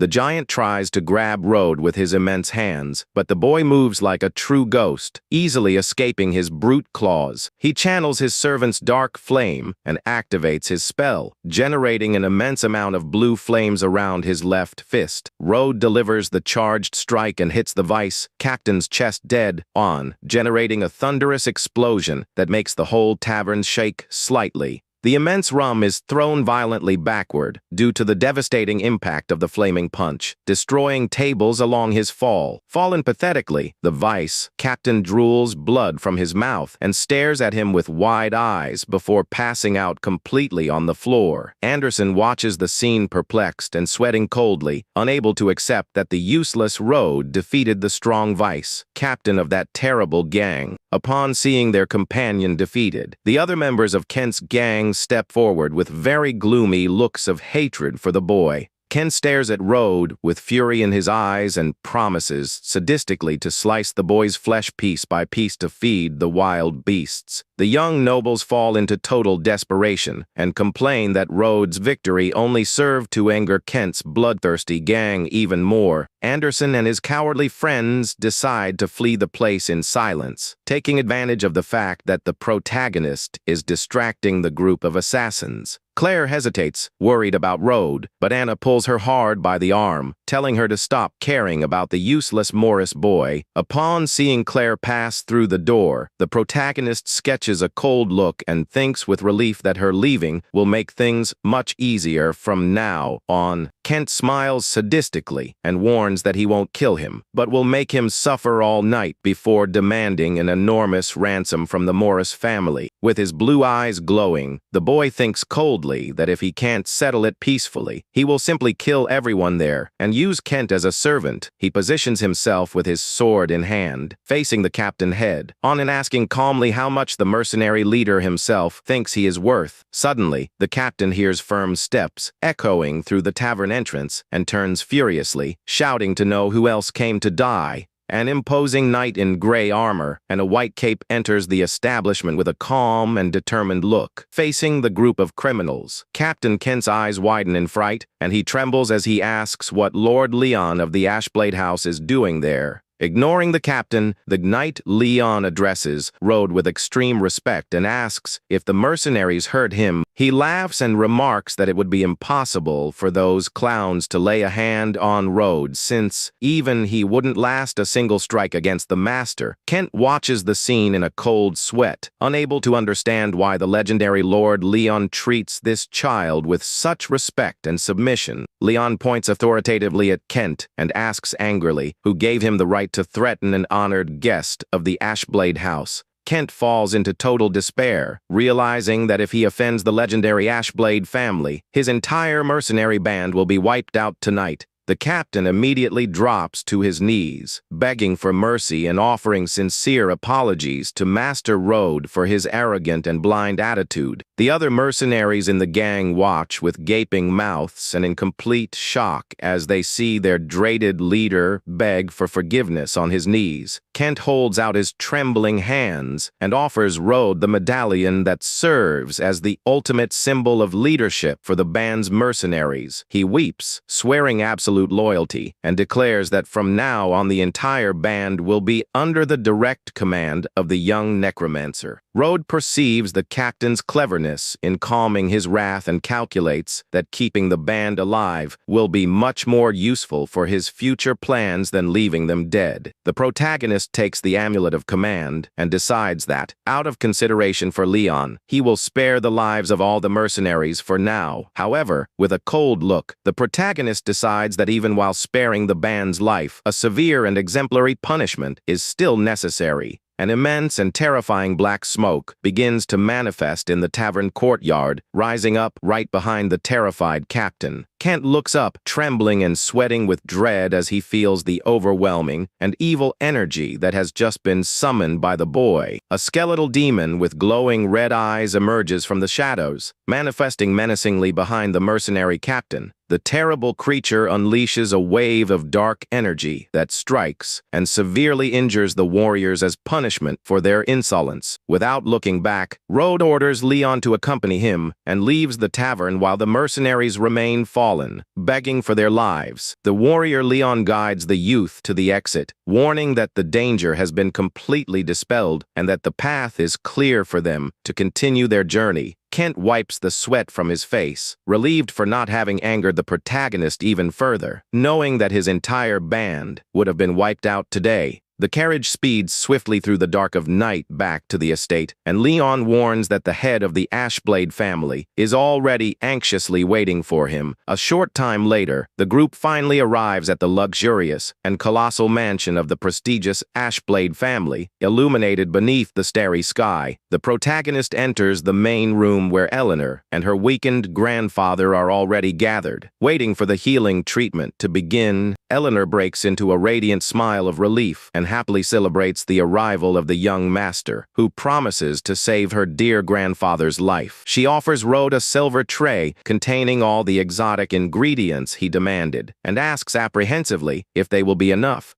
The girl comments with relief that the herbs and crystals are extremely rare and confesses that the family went through immense trouble to gather them. The boy confirms seriously that the materials will do and begins to channel his dark mana, generating an intense blue glow in his hands. Road approaches the elder and uses his power to begin the painful process of extracting the demonic energy that was consuming the man's health. Focused, the protagonist firmly orders everyone to step back to ensure their safety in the face of the immense magical pressure unleashed there. He keeps his eyes glowing intensely blue, showing that he is using the maximum of his control over the energy to seal the evil. The demonic spirit cursing the elder begins to be forced out, roaring with hatred as it is completely subjugated by the necromancer. The boy makes a quick and firm movement, concentrating all the dissipated evil energy directly into the palm of his mana-wrapped hand. The frightening shadow of the monster that parasitized the elder's body is completely dragged out and trapped by the flow of the protagonist's blue spell. Road stares at it with his glowing eyes and warns coldly that the evil entity has nowhere left to escape his absolute control. The evil spirit struggles and roars in despair as it is compacted and transformed into pure energy by the magical power of the boy Morris. Eleanor watches everything in extreme shock upon finally seeing the true form of the curse that tormented her dear grandfather's health for 10 years. Leon is left perplexed by the demon's strength and wonders, trembling how Road can be so powerful as to subjugate the monster with ease. The protagonist realizes that the dark creature is still trying to resist and decides to increase his mana pressure to end the fight. He unleashes a charged strike that definitively breaks all the resistance of the evil spirit, generating a loud blue rumble in the room. Road uses both hands in a coordinated manner to seal the dark smoke, condensing it completely into a solid, crystalline shape right there. The boy finishes the spell by trapping the entire demon permanently and brightly inside a glowing death energy crystal. He gazes at the created gemstone with satisfaction, thinking that he will use the energy from that death stone to increase the power of his servant blade seat. Leon shouts in perplexity, praising Rhodes' feat and exalting the boy for removing in minutes the curse that tortured the Lord for over 10 years. Eleanor explains weeping that her grandfather was ambushed by demons in battle decades ago, and that ever since he has suffered from this incurable disease. Rhodes warns her calmly, suggesting that she step away from the elder for a few moments, leaving the young woman confused by his sudden request. Suddenly, the old man's body begins to release a gigantic wave of wind and golden magical energy accumulated during all those years of pain. Eleanor protects her face with her arms, startled by the strong gale, and wonders apprehensively what is happening to her grandfather's body. Rhodes explains that the demon drained the elder's mana, and that with the removal of the curse, the warrior's power will begin to recover rapidly. The old man stands imposingly, enveloped in a spectacular flow of golden energy that regenerates his health and restores his lost original power. The Baron looks at his restored hands and celebrates with emotion upon realizing that he has leveled up, reaching the pinnacle of the intermediate Archmage realm. The elder laughs happily, confessing that he never imagined that at his advanced age, he would still have the chance to reach the advanced Archmage level. Leon thinks with emotion that after years of humiliation and decline, the luck and prestige of his legendary family are finally going to change for the better. He silently acknowledges that all that wonderful turnaround was only possible thanks to the generous help of young Master Rhodes. Eleanor watches him confusedly and asks with curiosity to know what exactly is happening to her grandfather's body. At that instant, Rhodes explains that although the curse sucked the old man's mana, it also ended up strengthening and tempering his physical resistance for 10 years. Eleanor understands the explanation and asks with surprise if this means her grandfather somehow managed to turn a curse into a gift. The grandfather confirms cheerfully, revealing that besides recovering his old strength, he is now just a step away from becoming an advanced Archmage. With a determined look, he proudly declares that now his family will be able to reconquer everything they ended up losing during these long years of pain. He thanks the boy profoundly, swearing with respect that the Ashblade House will follow Rhodes' orders unconditionally starting today. Rhodes says there is no need for so much formality, since he already got what he wanted, but confesses that he has an important question to ask him. The elder readily agrees and kindly asks the young master to ask whatever he wants without any ceremony. Rhodes inquires where he contracted that strong curse, thinking that finding the place of origin will make it easier to get more death energy gems. The grandfather reveals that he contracted the infection over 10 years ago during a great battle against demons that took place in the dangerous Valley of Lamentations. Rhodes recognizes that the valley is too dangerous for his current level and decides to postpone the trip until he manages to elevate his own necromancer power. A short time later, the family carriage speeds along the dirt road amid the cheers of celebration and relief from the knight Leon. Leon announces with satisfaction that the residence requested by the boy is already completely ready, and that it is very close to the Seven Cities Magic Academy. The protagonist steps out of the carriage calmly and begins to observe the surroundings of his new temporary dwelling. He comes across an immense and luxurious mansion, illuminated by the warm colors of dusk, which will serve as his new refuge. Rhodes thinks with a slight, awkward smile that he had asked only for a simple place to spend the night, not a property as colossal and luxurious as that one. The sun shines brightly on the horizon, while the joyful laughter of students echoes through the courtyards of the luxurious academy. The following morning, satisfied, Eleanor's grandfather keeps laughing with happiness in the room, while the girl comments that young Master Morris has already left there for some time. He apologizes with a laugh and advises his granddaughter to maintain a great friendship with Rhodes, praising the boy as the most mysterious person he has ever met. Eleanor turns red with embarrassment at her grandfather's words and replies timidly that she already knows very well the importance of being kind to the guy. With a serious look, the elder declares that it is time to take revenge on Rustblade, strongly suspecting that the rival was responsible for his old curse. Meanwhile, beneath the starry cloak of night, the scene shifts to reveal the imposing and gloomy castle belonging to the noble Flora family.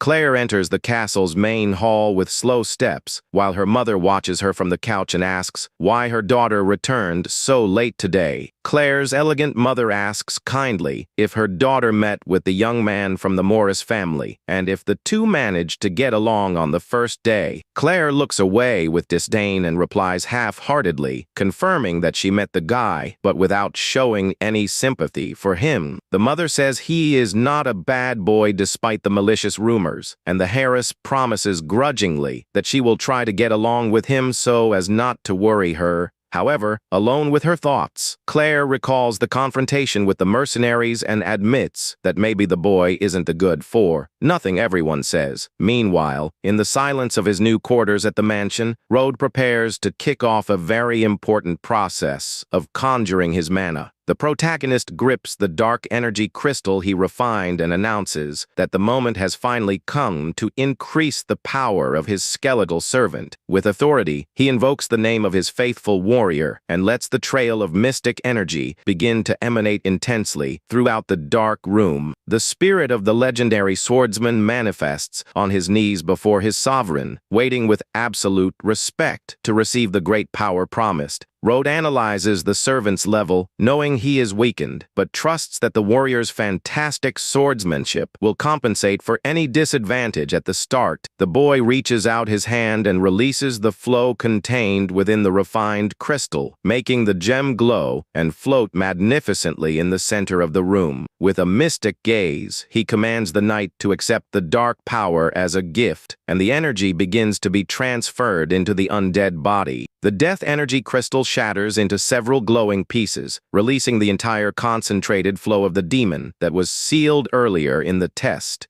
The powerful trail of dark energy envelopes Blade Seat's skeletal body in a spectacular way, being totally absorbed by the ghost hero of the past. The protagonist watches the magical fusion closely, feeling the pressure of the power increase by the second as he concludes the refining process of his mana. A loud crack of blue mystic energy occurs, indicating the end of the transfer and the absolute success of the enhancement ritual for his strong warrior. Rode feels his own mana expand overwhelmingly due to the strengthening of his bond with the soul of his powerful skeletal servant. The boy notices excitedly that Blade Seat's gain in strength also ended up boosting his own magical cultivation level in a surprising and fast way. He contemplates the blue flames glowing in his left hand and celebrates upon noting that he has just broken the barrier to the peak apprentice mage level. He is pleased to see that his servant also leveled up, but recognizes that he will still need to act with total caution and discretion in front of ordinary people. The next morning, the scene returns to the bustling main lobby of the prestigious Magic Academy as students walk toward their classes. Anna notices the heiress's distraction and asks with curiosity what exactly she is searching for with her gaze through the busy halls of the teaching castle. Claire searches for Rode, and the mean Anna mocks with a laugh that the good for nothing was probably already sliced up and thrown to feed the wild beasts by the mercenaries. Claire turns around irritated and calls out to her friend harshly, reminding her that the youngest of the Morris family risked his life to protect their escape yesterday. Anna tries to brush off the gravity with an awkward smile and says she is just commenting on reality since they face the worst band of assassins around. Anderson walks angrily down the steps, ranting with disdain that the brat Rode stole all the attention that was supposed to be his. Suddenly, he halts his step and turns around startled upon spotting the protagonist calmly walking up the academy stairs without a single scratch. He widens his eyes in perplexity, wondering how the good-for-nothing Rode managed to survive that terrifying band without any injuries. Claire runs toward Rode, relieved, and the protagonist calmly warns that the mercenaries will no longer bother anyone. Anderson and his partners are intrigued, unable to understand what actually happened after their escape at the tavern last night. The rival concludes with a laugh that the Morris family must have paid a fortune to rescue the youngest from the clutches of the dangerous assassins. Elegant footsteps echo down the corridor as the practical magic instructor begins to walk up the steps toward the classroom. The charismatic Professor Margaret enters the room, announcing that today's class will be practical training in the dangerous monster forest. Road remembers that the forest is the territory of his new mercenary band and decides that he needs to keep a close watch on Claire during the training. In silence, the boy discreetly fiddles with his Ashblade family communication pendant, preparing to act if necessary. Road uses the artifact in an isolated area and calls Captain Kent, warning him that he has some important questions to ask him. On the other end, Kent answers promptly with total respect and places himself at disposal to reveal everything the young master wants to know. Road asks about the secrets of the monster forest, since his band has operated in the location for many years and knows everything very well. Kent explains that the forest has been strange after an ancient tome started releasing dark mana, generating a stir among the local monsters. He warns that the few who tried to investigate the tome came back crazy, murmuring about the undead, and advises avoiding the deep area. Kent adds that most common monsters are weak for Road's level and offers to guide the master during the journey. The protagonist politely declines the invitation, saying it is not necessary and that the information received is already enough for today. He reflects pensively about the tome, which did not exist in his past life, and sees the mortal danger as a perfect opportunity for evolution. Soon after, the students board the wooden carriages organized by the academy, preparing to kick off the training trip.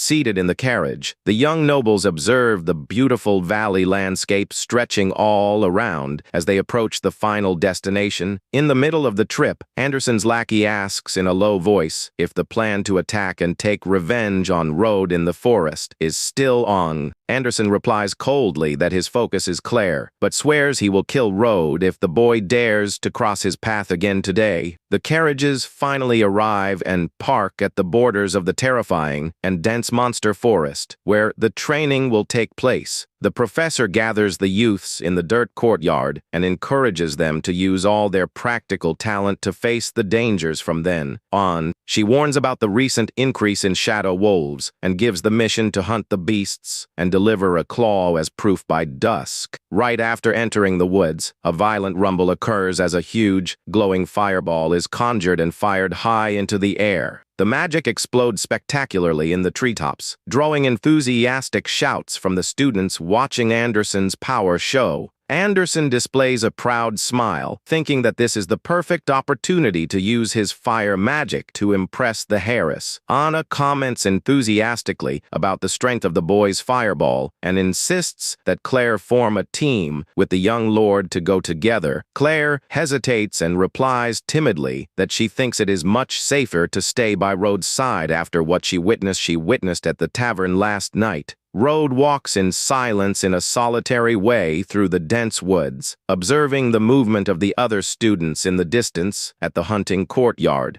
He closes his eyes, feeling his mana circulate, and notices with satisfaction that his sensory perception radius has expanded to 300 meters. The boy catches the presence of various beasts around and pinpoints a slight oscillation of death mana coming from the deepest area of the forest. He approaches Claire and calmly suggests that the two form a duo to ensure her safety during the hunt for the gray wolves. The Flora Harris breaks into a friendly smile and readily agrees with the young master's proposal, feeling quite safe by his side. Anderson proudly displays the carcass of his first hunted wolf, drawing effusive praise and flattery from the other students in his carriage. He strikes a pose of superiority, commenting with scorn that those low-level monsters are not opponents worthy of his magical flames. Anna pulls Claire excitedly, pointing to the boy's feet, and insists in a triumphant tone that they should form an alliance with the young lord. She waves cheerfully and asks out loud if she and Claire can join his team to hunt the shadow wolves together today. Anderson breaks into a huge, victorious smile and replies excitedly that it will be an honor, promising to ensure the safety of both in the dense forest. While they converse in the courtyard, a large venomous leopard sleeps peacefully atop a rock, covered by a scary purple mist. Suddenly, the beast wakes up startled and leaps off the rock ferociously, its eyes glowing in a very scary and violent yellowish tone. It is a giant shadow beast with glowing eyes that roars with fury upon sensing the presence of human invaders in its hunting territory. Road walks in an isolated way, observing the surroundings in silence, while the other students walk in a group right behind through through the dense woods. The professor adjusts her glasses worriedly upon noticing a strong monster boss presence in the area and wonders if the youngest son also felt the mana. Margaret runs to the deep area and orders Rode to watch the students, warning that she needs to eliminate the creature to ensure everyone's safety. Anderson complains with disdain, asking why the teacher told the good for nothing Rode to watch them since he himself just soloed a shadow wolf. Rode realizes that the death energy is growing fast, making the monsters furious, and knows ordinary students won't last against them. Anderson shouts arrogantly, telling everyone to stay by his side, guaranteeing that his magical flames are enough to protect the whole group there. Beneath the dark mantle of the forest, the young students begin to walk together in a line, guided by the confident and arrogant Rune Hare. Anderson walks through the forest and notices, intrigued, that the place has suddenly gone silent. Wondering where the wolves went, an immense shadow wolf leaps ferociously out of the darkness, and Anderson shouts excitedly, telling Rode to watch his show of bravery. The young lord displays a proud smile and quickly conjures a glowing fireball in his hand to attack the monster. The fireball explodes directly in the wolf's face, but the beast resists the blow and keeps advancing furiously toward him. The terrible monster advances, displaying its sharp claws, ready to rip the arrogant hair of the Rune family to pieces.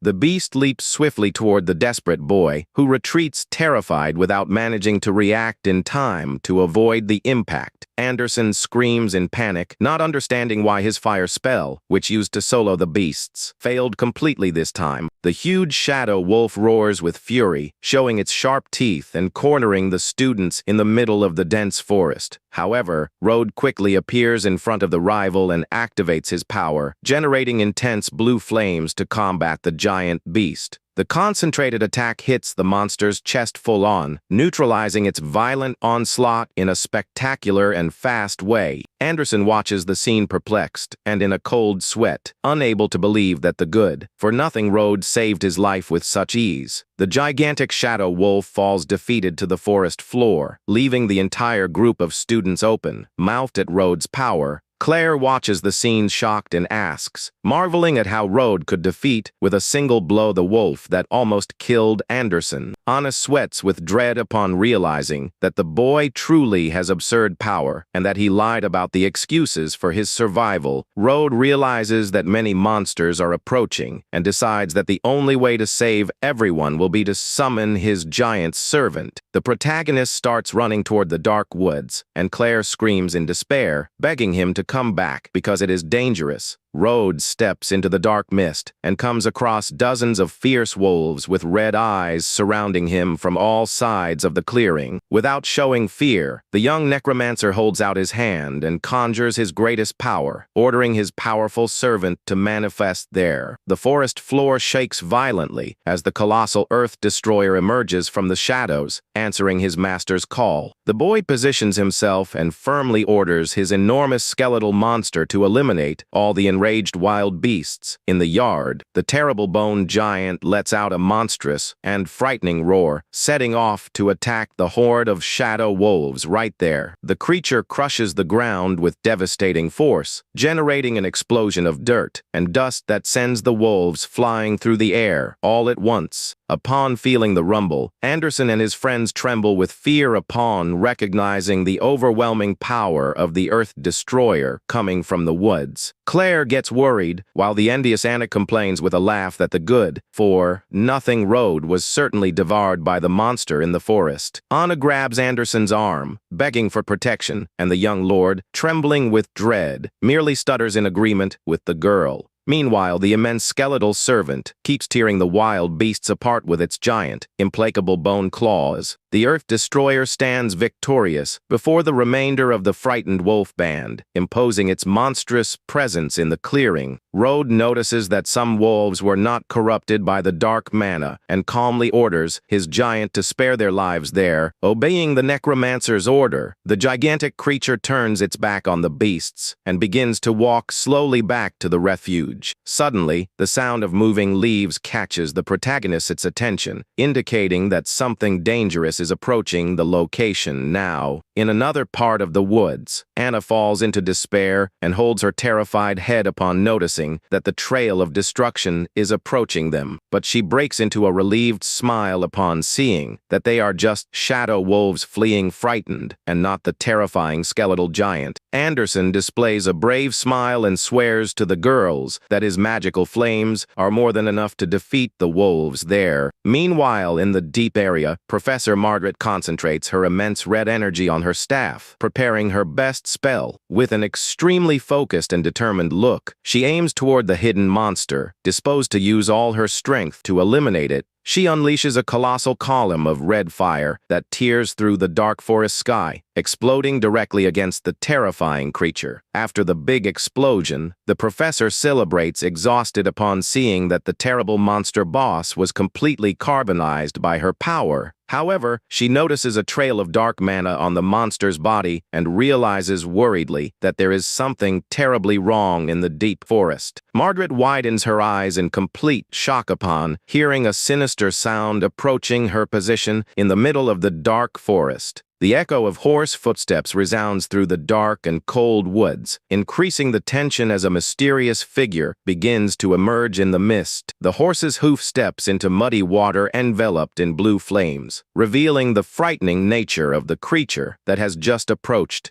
It is the fearsome and legendary Death Knight, riding a skeletal horse glowing in blue and emanating immense dark mana. The dark creature wears heavy armor and wields a long spear, confirming it to be the resurrected warrior from the ancient forest tome. She trembles with dread upon feeling its power, estimating startled that the creature possesses the level of a destructive intermediate archmage. Margaret recognizes that her power level is inferior to the monster's, but swears she must stop it there to save her students' lives. She positions her staff glowing intensely in red, decided to use up to the last drop of her remaining mana on that final strike. With a desperate scream, the professor conjures her most destructive spell, summoning a colossal fire meteor from the forest sky. An immense column of red flames rises toward the clouds, concentrating all the destructive power of the professor's elemental magic. The colossal fire meteor falls relentlessly toward the Death Knight, who merely watches the attack without showing fear. The devastating impact generates a gigantic explosion that makes the ground shake for miles, illuminating the entire forest with red flames. Margaret adjusts her glasses, sweating with exhaustion, and asks panting if she really managed to defeat the powerful knight. But the monster cuts through the smoke with its gigantic spear imbued with dark mana, advancing toward her without hesitating. The magic instructor tries to retreat in a hurry, but the Death Knight's speed is overwhelming and implacable. In another part of the forest, Road praises the Earth Destroyer and uses his spell to recall the enormous skeletal monster. The protagonist suddenly falls silent and turns serious upon feeling an extremely dense, dark energy fluctuation coming from the woods. He looks in the direction of the dark mist and concludes, with a cold smile, that the true threat of the forest is coming to meet him. The Death Knight emerges before him, riding its bone mount glowing in mystic flames and emanating a lot of power. With a sovereign look, the protagonist warns coldly that he is the monarch of the dead and demands that the opponent kneel before him. But the creature unleashes a swift attack with its spear, generating a metallic crash at the start of the violent combat between them. The Death Knight charges furiously, unleashing fast and heavy strikes with its enormous spear covered by a dense blue energy. Road blocks the successive attacks with absolute precision, making the metallic sound of collision echo all across the dark forest. The clash of forces generates an explosion of dust and wind that clears a patch in the woods, showing the devastating trail of the combat. The protagonist evaluates the fight focused and perceives that the opponent possesses an amount of black mana that is incredibly dense and strong. A colossal spiral of dark energy begins to rise toward the clouds, catching the attention of all the nobles in the distance.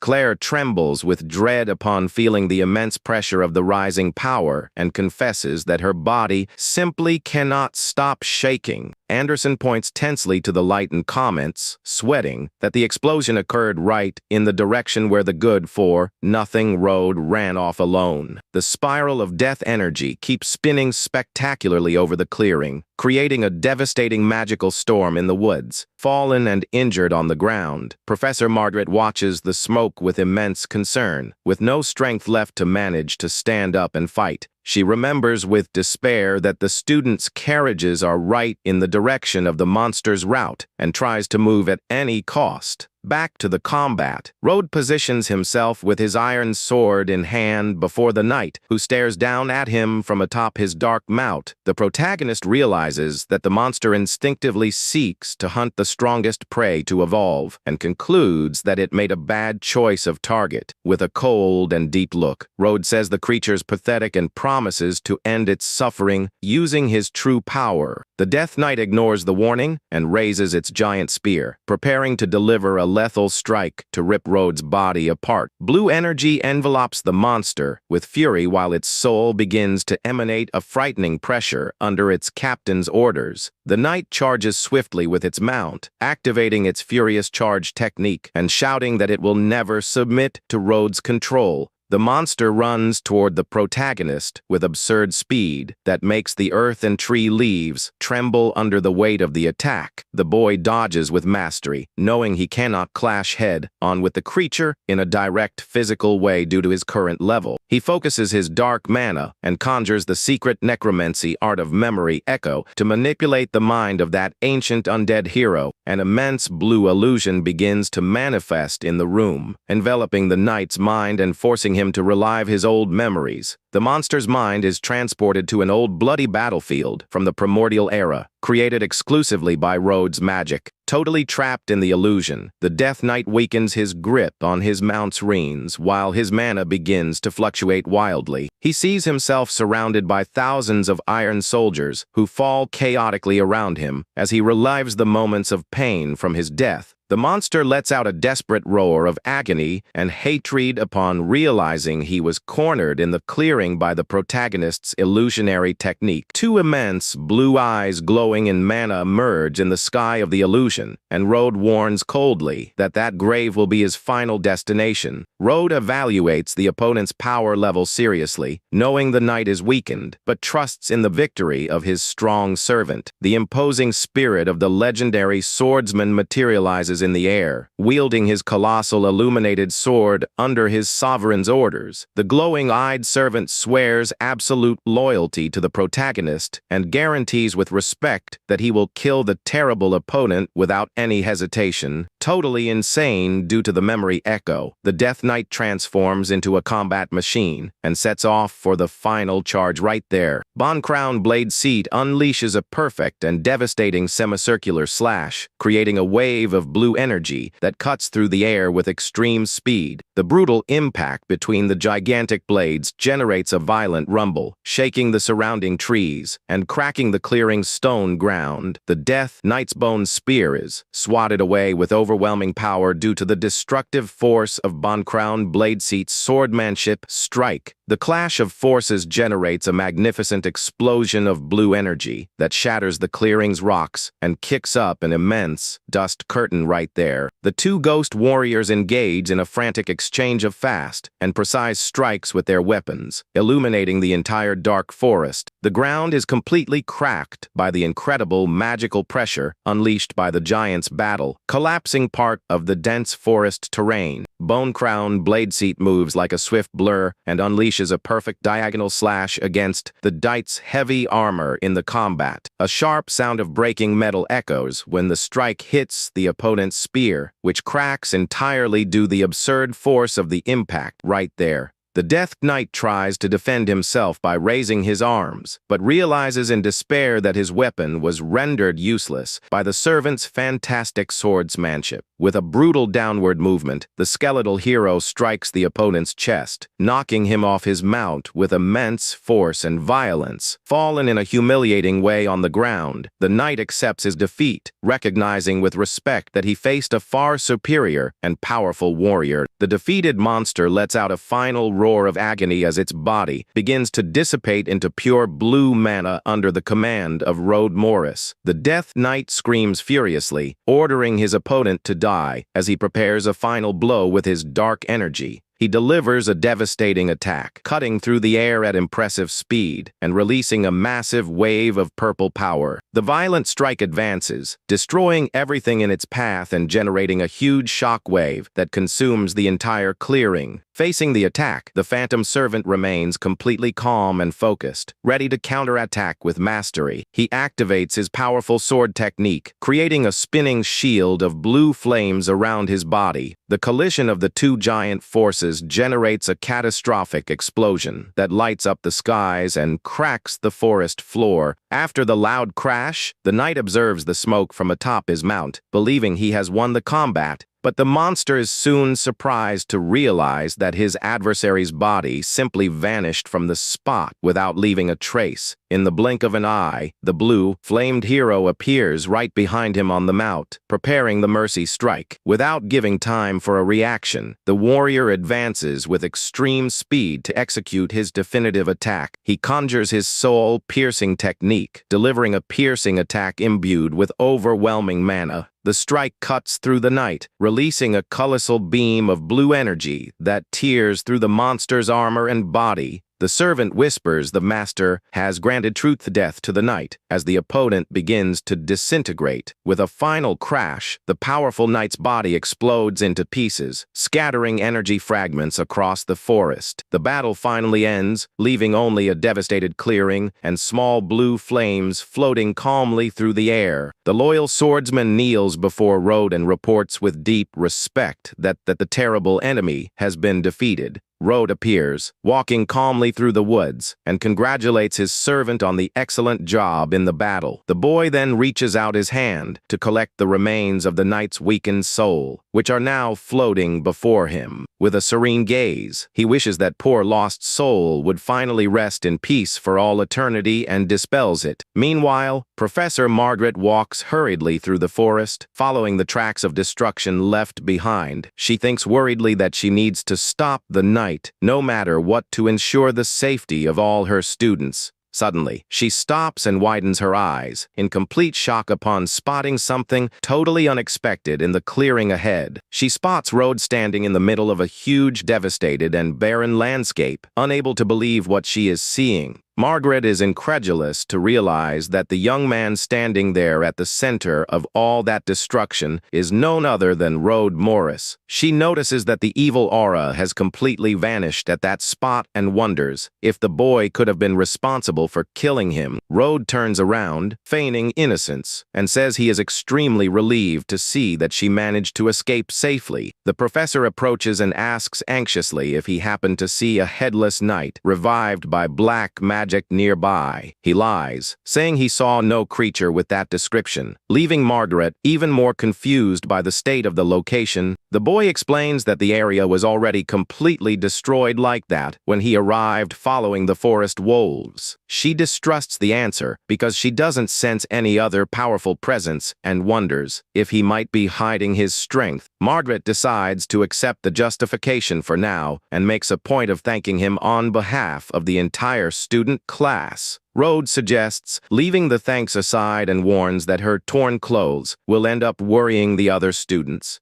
The professor looks at herself, embarrassed, and agrees that she cannot appear before the youths in that pitiful state. With that, she channels her light magic, concentrating a glowing energy to restore her torn garments on the spot. Now wearing her perfectly clean and recovered clothes, she turns with a smile to speak with the protagonist. But to her surprise, the boy simply disappeared from the spot in a mysterious way without her even noticing. Already far from there, Road advances through the shadows, confident that the traces of dark mana will guide him to the tome Kent mentioned. The boy is impressed to notice that the concentration of dark magic in that place is incredibly strong and frightening. He observes the entrance to a dark cave and concludes that this is the exact place where the undead knight was resurrected. Before him, a mystical rift overflowing with dense and frightening purple mist appears, blocking the deep passageway.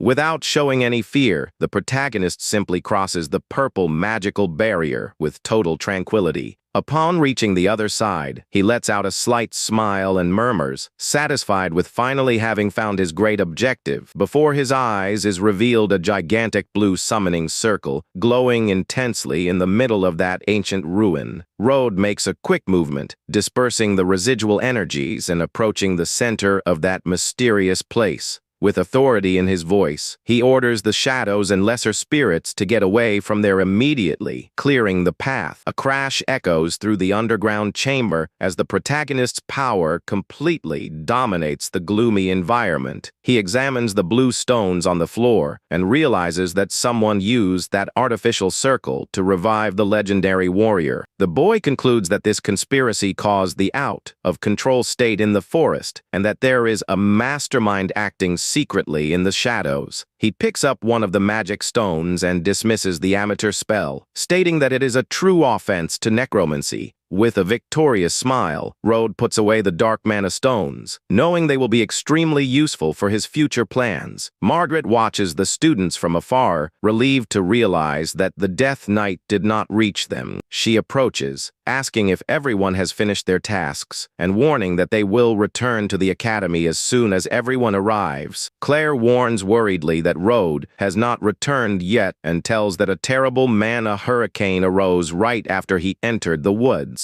The professor seeks to confirm the information by asking if the vortex really appeared after the boy ran into the forest. Margaret deduces that Road defeated the knight alone and remains pensive, trying to gauge how powerful the boy really is. Anderson mocks the protagonist, calling him a coward and suggesting he fled in fear upon feeling the frightening energy pressure. Serious, Professor Margaret cuts off the malicious comments, stating that Road will return soon and that everyone will leave together. Another boy mocks him, doubting that he will return, and comments laughing that the protagonist must have ended up in the belly of some fierce wolf. Anderson takes the opportunity to question the professor about the mysterious energy explosion and the strange behavior of the forest wolves. Margaret downplays the occurrence, explaining that it was just a common energy eruption and guarantees that the forest is now completely safe. Anderson boasts mentally, thinking Road just got lucky earlier and swearing he could do the same thing in a much superior way. The protagonist reappears, walking calmly, while Anderson mocks him, calling him a cowardly deserter in front of everyone. Claire runs over worriedly to ask if he is okay, and Road responds calmly, assuring her that he is perfectly safe. Anderson is completely embarrassed and nervous upon realizing that his childish provocations were totally ignored by the boy. Margaret observes the protagonist closely in an intrigued manner, still trying to understand the mystery surrounding his true strength. Road hands over the wolf's claw as proof of his completed task and suggests that the group finally return to the Magic Academy. The professor notices that all the dark mana has vanished from the forest and strongly suspects that the boy was the one who destroyed the source of evil there. She shakes her head, smiling as she remembers that her top priority as an instructor is simply to protect each and every one of her students there. Margaret officially ends the day's practical class and instructs all the students to get ready for the trip back home. The school carriages travel back down the road toward the imposing and majestic academy that rises atop the green hill. Meanwhile, a mysterious hooded silhouette walks silently inside the underground ruins of the ancient tome. The intruder stops at the center of the destroyed large summoning circle, observing with attention the traces left at the location. He bends down to touch the stone floor and realizes with indignation that his special magical formation has been completely ruined. The hooded man deduces that the intruder, besides finding the base, also defeated the knight, and wonders if some Imperial Grandmaster did that. Consumed by fury, he swears with a frightening look that he will mercilessly eliminate anyone who tries to interfere with his future plans. The next day, activities return to normal inside the beautiful and calm main campus of the prestigious Royal Magic Academy. Rode walks thoughtfully, reflecting on what Margaret actually witnessed, and decides he will use the chance to ask about the tier of death. Upon arriving in the open hallways of the institution, he notices a large movement of people gathering at a certain spot. A young blonde student in a white uniform and elegant posture walks imposingly, catching the attention of everyone around him in the corridors. Several girls are completely charmed by his presence, commenting on how handsome he is and how different from ordinary frivolous nobles. Anderson observes the scene with deep irritation and disdain, venting his jealousy because of the military status the blonde boy's family holds. Rode approaches silently from behind and mockingly asks if he really hates the guy who just walked by that much. Anderson infuriates himself, claiming that he is the one who should be popular, and states that the young blonde is his greatest rival inside the school. The protagonist reflects mentally, remembering that in his past life he used to envy that boy, but realizes that now it doesn't matter. Suddenly, firm footsteps echo through the hallway, catching the attention of the group of boys who were chatting distractedly over there. The young blonde stops in front of them and asks with a cold politeness to please make room in the path so he can pass freely. Anderson arrogantly refuses to make space and demands that the blonde rival be the one to move out of the way, generating immediate tension.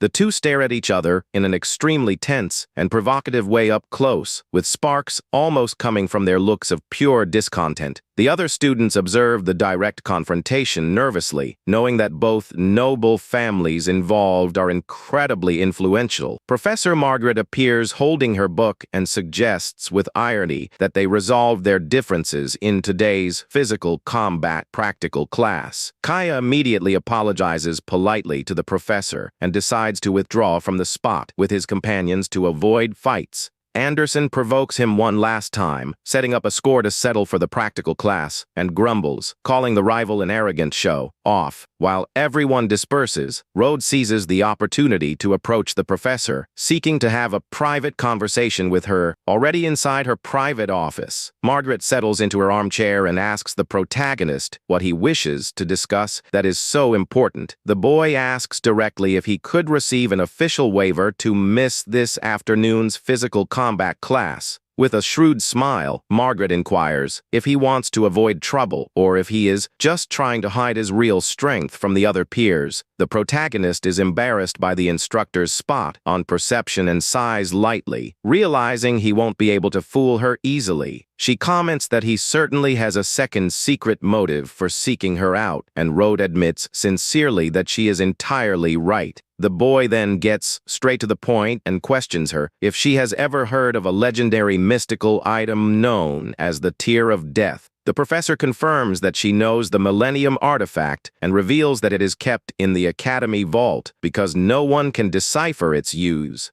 Margaret stares at him in surprise and asks out loud if he really wishes to obtain the Tear of Death. With total seriousness and determination, the protagonist simply confirms his desire, saying yes to her. She apologizes in a friendly manner, revealing that unfortunately she does not have the authority to remove the valuable item from the vault. Rode is thoughtful upon hearing the answer, but the professor soon suggests a special condition to help him get. Margaret promises to introduce him to an influential former professor as long as the boy participates in the practical class and shows his real strength. The protagonist lets out a slight ironic smile, mentally surprised by that teacher's cleverness and persistence. Without many options to get the artifact, Rode ends up yielding to the agreement and accepts to participate in the physical combat class. Later, in the large training arena, the academy students are already starting to gather for the start of the practical activities.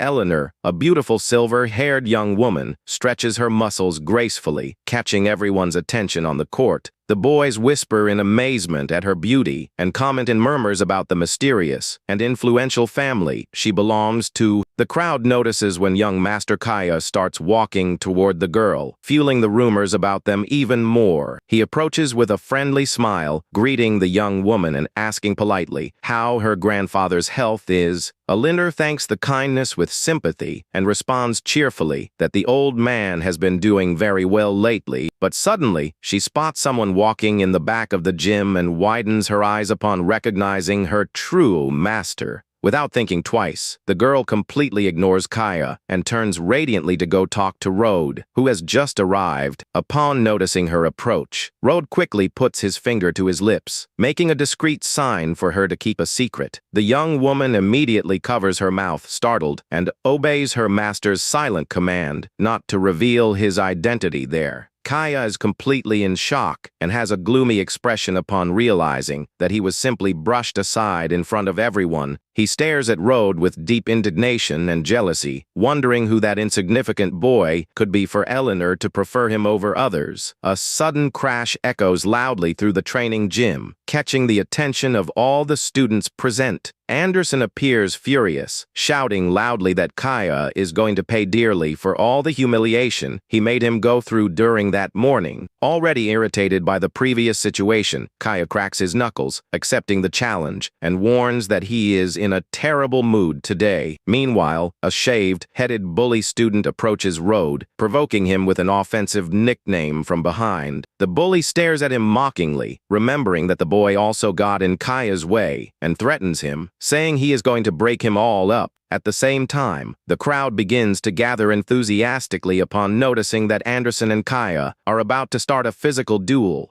The instructor positions himself in the center of the arena and warns that he doesn't want to know what personal grudges exist between the two. He dictates the rules of the venue firmly, recalling that any use of attack magic is strictly prohibited during sparring. With a malicious smile, Anderson reinforces his request to fight Kaya, guaranteeing that he is as good at physical combat as he is at magic. The professor questions whether the young blonde agrees to accept the direct clash, and Kaya simply confirms without hesitation. Anderson flashes a macabre smile while Kaya warns him dryly not to complain about the consequences of what comes next. The two assume their starting positions, and Anderson provokes by saying he wants to see the rival maintain his superior attitude after eating dust. The female students squeeze through the crowd, worried, and comment with Claire about the dangerous duel about to start right in the middle. One of the female students confesses her fear, explaining that Kaya trained advanced military combat tactics directly with his older brother. Anderson advances furiously, shouting that he had been waiting so long for that chance to break that arrogant opponent's teeth. Totally focused and in absolute silence, Kaya just waits for the opponent's violent approach. With a perfect combat guard, Anderson delivers a fast and aggressive blow with all his strength, but the blonde adversary dodges with extreme ease and mastery. Taking advantage of the opening left in the attack, Kaya counterattacks in a surgical and relentless way, landing a well-placed hit on the opponent. The violent impact generates a crash, throwing Anderson away until he collides brutally against the training arena floor. The female audience goes wild, celebrating the quick victory with enthusiastic shouts about how strong and amazing the young blonde is. One of the girls praises Kaya's beauty and silver spoon background, labeling him a Prince Charming, while Claire just watches in silence. Kaya stands before the fallen opponent and warns coldly for him to give up once and for all for not being a match for his skills. He demands a formal apology in exchange for forgiving all the insolence and provocations made by Anderson up to that point. Feeling humiliated, Anderson spits on the floor furiously and shouts, refusing to accept defeat while trying to get back up at all costs. Desperate, he charges in a final reckless attack, throwing a messy punch in an attempt to hit the rival any way he can. Kaya stares at him with total contempt, stating that Anderson himself sought out that painful end and prepares to retaliate.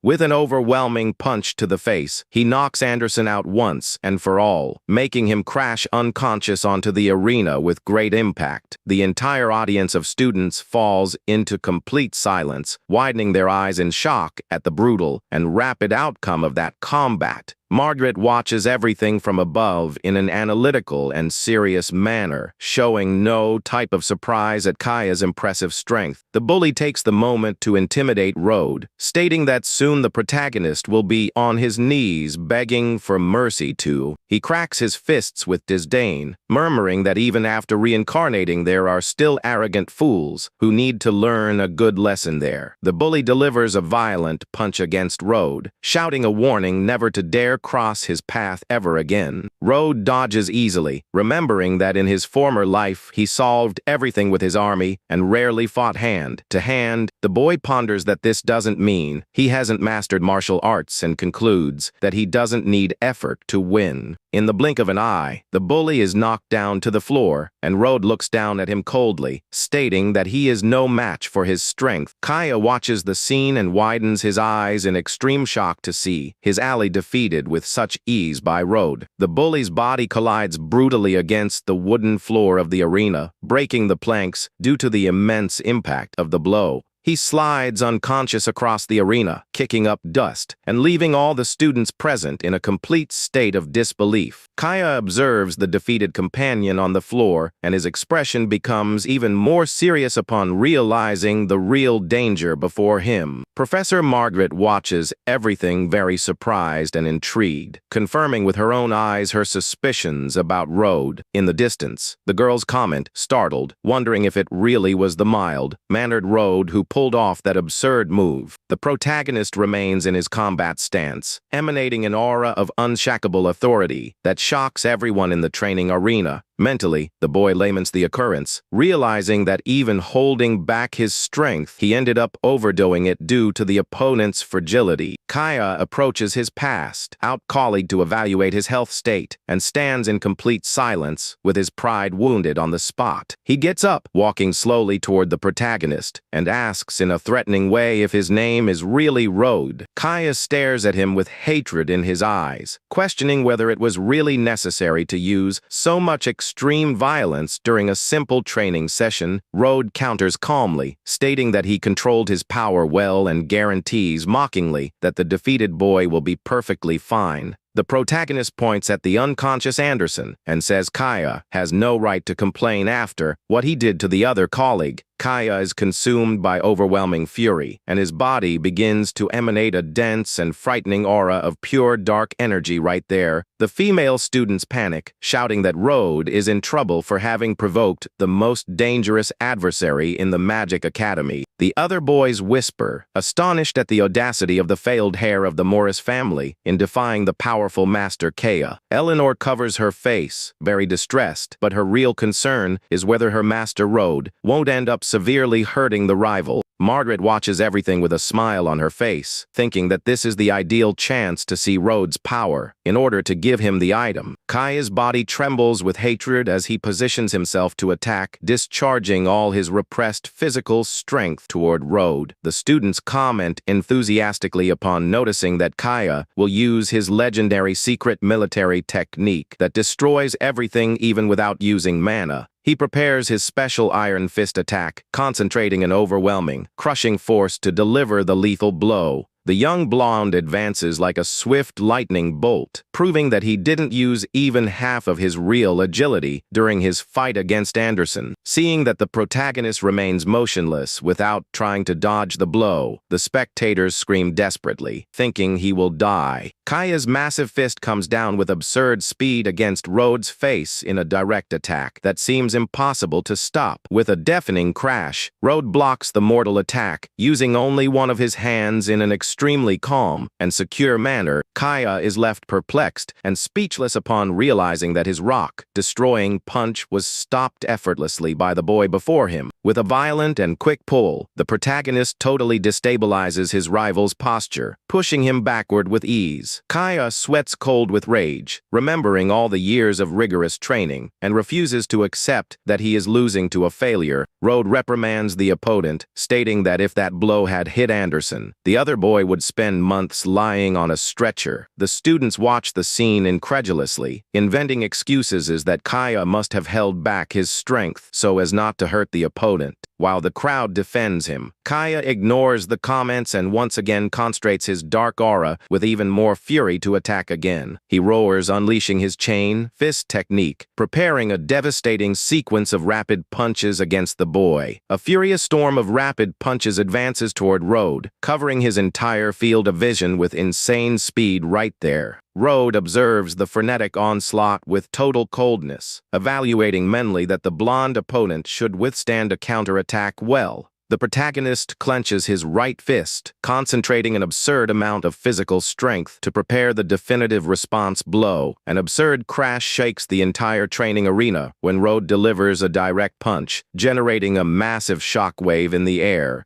With his eyes glowing intensely, the protagonist ponders whether he should increase the intensity of his strength a bit more to finish the fight. The fanatic cheering crowd continues screaming and supporting Kaya, anxious to see the arrogant opponent destroyed once and for all. Right there, the protagonist's bare feet touch the floor with firmness and elegance as he assumes absolute control of that physical dispute. He pats his hand on his clothes, brushing off the dust with disdain, and calmly asks if that weak attack was all the opponent had. Kaya falls into complete panic upon seeing that the adversary came out totally unscathed after directly receiving the blow he trained for years to master. Road assumes his offensive stance and warns with an icy look that after taking so many punches, it is finally his turn to attack. Eleanor covers her eyes in despair, anticipating the complete destruction her master will cause to the blonde adversary in the very next second. He laments having to abandon the discreet disguise, but knows he needs to do that to conquer the mystical tear artifact. The protagonist's fist moves at such an extreme speed that it cuts through the air, generating a devastating wind trail in the training arena.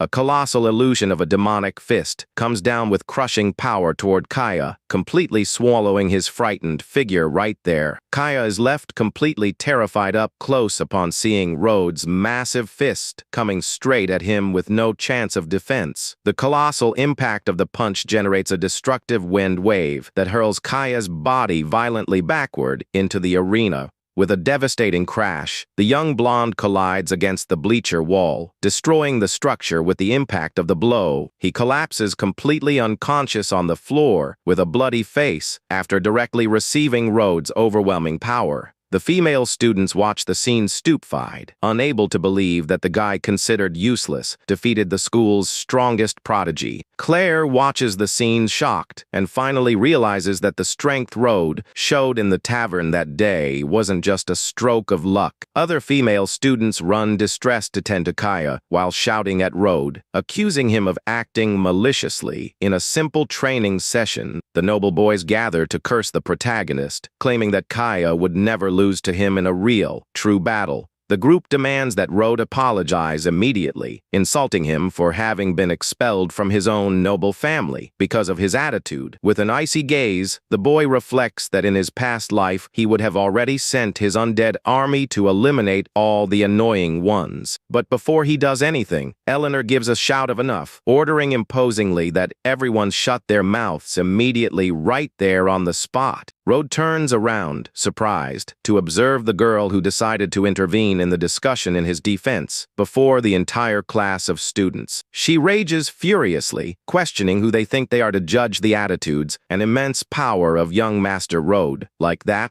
the young blonde argues that if Kaya's blows had hit anyone else, they would be dead, and tells the weaklings not to embarrass themselves. The students are left totally perplexed and whisper, not understanding the reason Eleanor is defending the excluded guy tooth and nail. Without caring about the gossip, she firmly grips Road's arm, calling him with respect and deciding to get him out of that environment right away. Eleanor pulls him out of the arena, saying out loud for him not to waste his precious time with that kind of insignificant people. Under the watchful gaze of everyone present in the gym, the two walk calmly toward the exit of the training facilities. Kaya begins to regain consciousness with difficulty and swears furiously to take revenge on the protagonist with a lot of hatred in his heart. Observing the doe's exit from the top of the bleachers, Professor Margaret maintains a pensive and very focused countenance on what she saw. She smiles, satisfied, confirming her suspicions that the boy's power surpasses the imaginable, and decides to introduce him to the old professor, Already inside an elegant and luxurious palace, Rode questions the young woman if that attitude of confronting the others really won't cause trouble. He reminds her that her influential family has good relations with Kaya's allies and fears that this might harm their status at court. The young woman dismisses it with a cute smile, stating that in reality she never supported that stuck-up kid, let alone his family. She swears absolute loyalty, saying that her entire influential dynasty supports Rode and will cut ties with whoever he dislikes at court. The boy stares at her curiously and asks if she is absolutely sure that making such a serious and drastic decision like that is okay. She smiles cheerfully, explaining that thanks to his help her grandfather recovered his health and their clan is not afraid of suffering retaliation from rivals. The protagonist then pulls the glowing blue stone from his pocket and warns that he will need her clan's help to investigate something mysterious. He explains that someone is using black magic to conspire in the shadows, and the young woman guarantees that her entire influential house will act under his orders. In another part of the city, inside a dark and silent room, Kaya finds himself depressed and pensive after the shameful defeat. He contacts his older brother through a magical projection, desperately begging for help to take revenge on the rival. The imposingly built older brother listens attentively as Kaya reports furiously all the public humiliation he suffered from Rode. The blonde youth continues to instigate his stronger brother by focusing on the intimate closeness Eleanor showed toward the despicable Rode. The imposing armored warrior reflects seriously on the gravity of the situation and murmurs back, stating that he has understood the problem. With his gaze glowing red, the warrior promises to send a dangerous and feared assassin who will be passing through the region to help him. Kaya reacts euphorically upon confirming that it is the fearsome and relentless mercenary known throughout the empire by the terrible moniker of Dire Wolf. A malicious smile appears on Kaya's face as he celebrates cheerfully, guaranteeing that with the mercenaries' help, Rode will be wiped off the earth forever. Sometime later, in another sector of the prestigious institution, an elegant wooden office door opens smoothly in the hallway. The young protagonist steps inside Professor Margaret's private room, seeking to follow through on the agreement they made previously about the item. Margaret turns around smiling and praises his exhibition in the arena, confessing that his fantastic victory confirmed her suspicions about the forest once and for all. Rode smiles calmly, brushing it off modestly, and says he only fought seriously to be able to secure the artifact he needs so much. She explains that the coveted artifact is in the possession of an elderly tutor and invites him to accompany her to the man's private laboratory. The professor instructs the young boy to prepare himself well mentally, as the former tutor is known for possessing a very unstable and difficult temperament. The two walk together through the interior of the old and imposing magic research center of the prestigious Royal Magic Academy. In the laboratory, an elderly scientist with round glasses calmly stirs a glowing cauldron containing a mysterious and dense greenish potion. Margaret introduces Rode with pride, but the tutor grumbles angrily, asking them not to come and disturb his important activity right now. The instructor whispers to the boy, confirming that the coveted artifact he desires is under the custody and protection of that eccentric old man. She compliments by saying that it will be up solely to Rode to convince the stubborn professor to hand over the artifact, and the boy thanks her for the opportunity. Upon examining the complex magical circuits drawn on the stone table, the boy deduces that the scientist is trying to perform resurrection spells. Focused on his task, the eccentric professor pours the glowing green potion directly over the inert animal's body atop the altar. Experienced Professor Gustav watches the altar closely, waiting to see the first signs of life in his test subject. Suddenly, the cauldron explodes, releasing an intense and violent burst of green smoke and sparks across the room. Margaret cries out in fright for the professor as she watches a large crack of unstable energy spread dangerously across the altar. He laments his latest failure in frustration, unable to understand why the vital energy described in the ancient texts did not stabilize the test subject. The female teacher thinks Gustav is totally obsessed with resurrection, but his advanced studies of the soul remain stalled right there. Rode reflects that this world's understanding of souls is far too superficial, preventing them from creating true, high-level necromancers. Gustav picks up one of the vials thoughtfully, pondering whether the crucial mistake was putting too little of the magical potion into the formula, or perhaps the greenish potion contained too little vital energy to manage to reanimate the body of the inert animal resting atop the circle. Another violent explosion of green smoke bursts through the windows of the imposing research tower, startling everyone around the area. Rode realizes that trying to use vital energy to reanimate the dead is a terrible mistake, because the two opposing forces simply cancel each other out entirely. The elderly man shouts furiously at the repeated failure, unable to understand why the exact instructions from the ancient books failed once again. Young Rode decides to intervene in the situation and calmly suggests that the professor stop using potions packed with pure vital energy on the test subject. The older man gets annoyed by the newcomer's audacity and warns harshly that the fact Margaret praised him does not give him the right to offer opinions. He asks with disdain what a young novice who has never studied basic soul theory could possibly understand about resurrection magic. The stubborn professor turns his back, ordering them out of there immediately so he can continue his scientific research without distractions. Rode explains seriously that injecting vital energy into a dead being is like injecting poison, preventing the soul from managing to stabilize in the body. Gustav flies into a rage upon hearing that, arguing that he used the miraculous water from the fountain of life, and accuses him of arrogance for calling it poison. Rode explains that to deal with death, one must focus on the essence of the dead, and suggests that he add ancient graveyard dirt to the rune circle.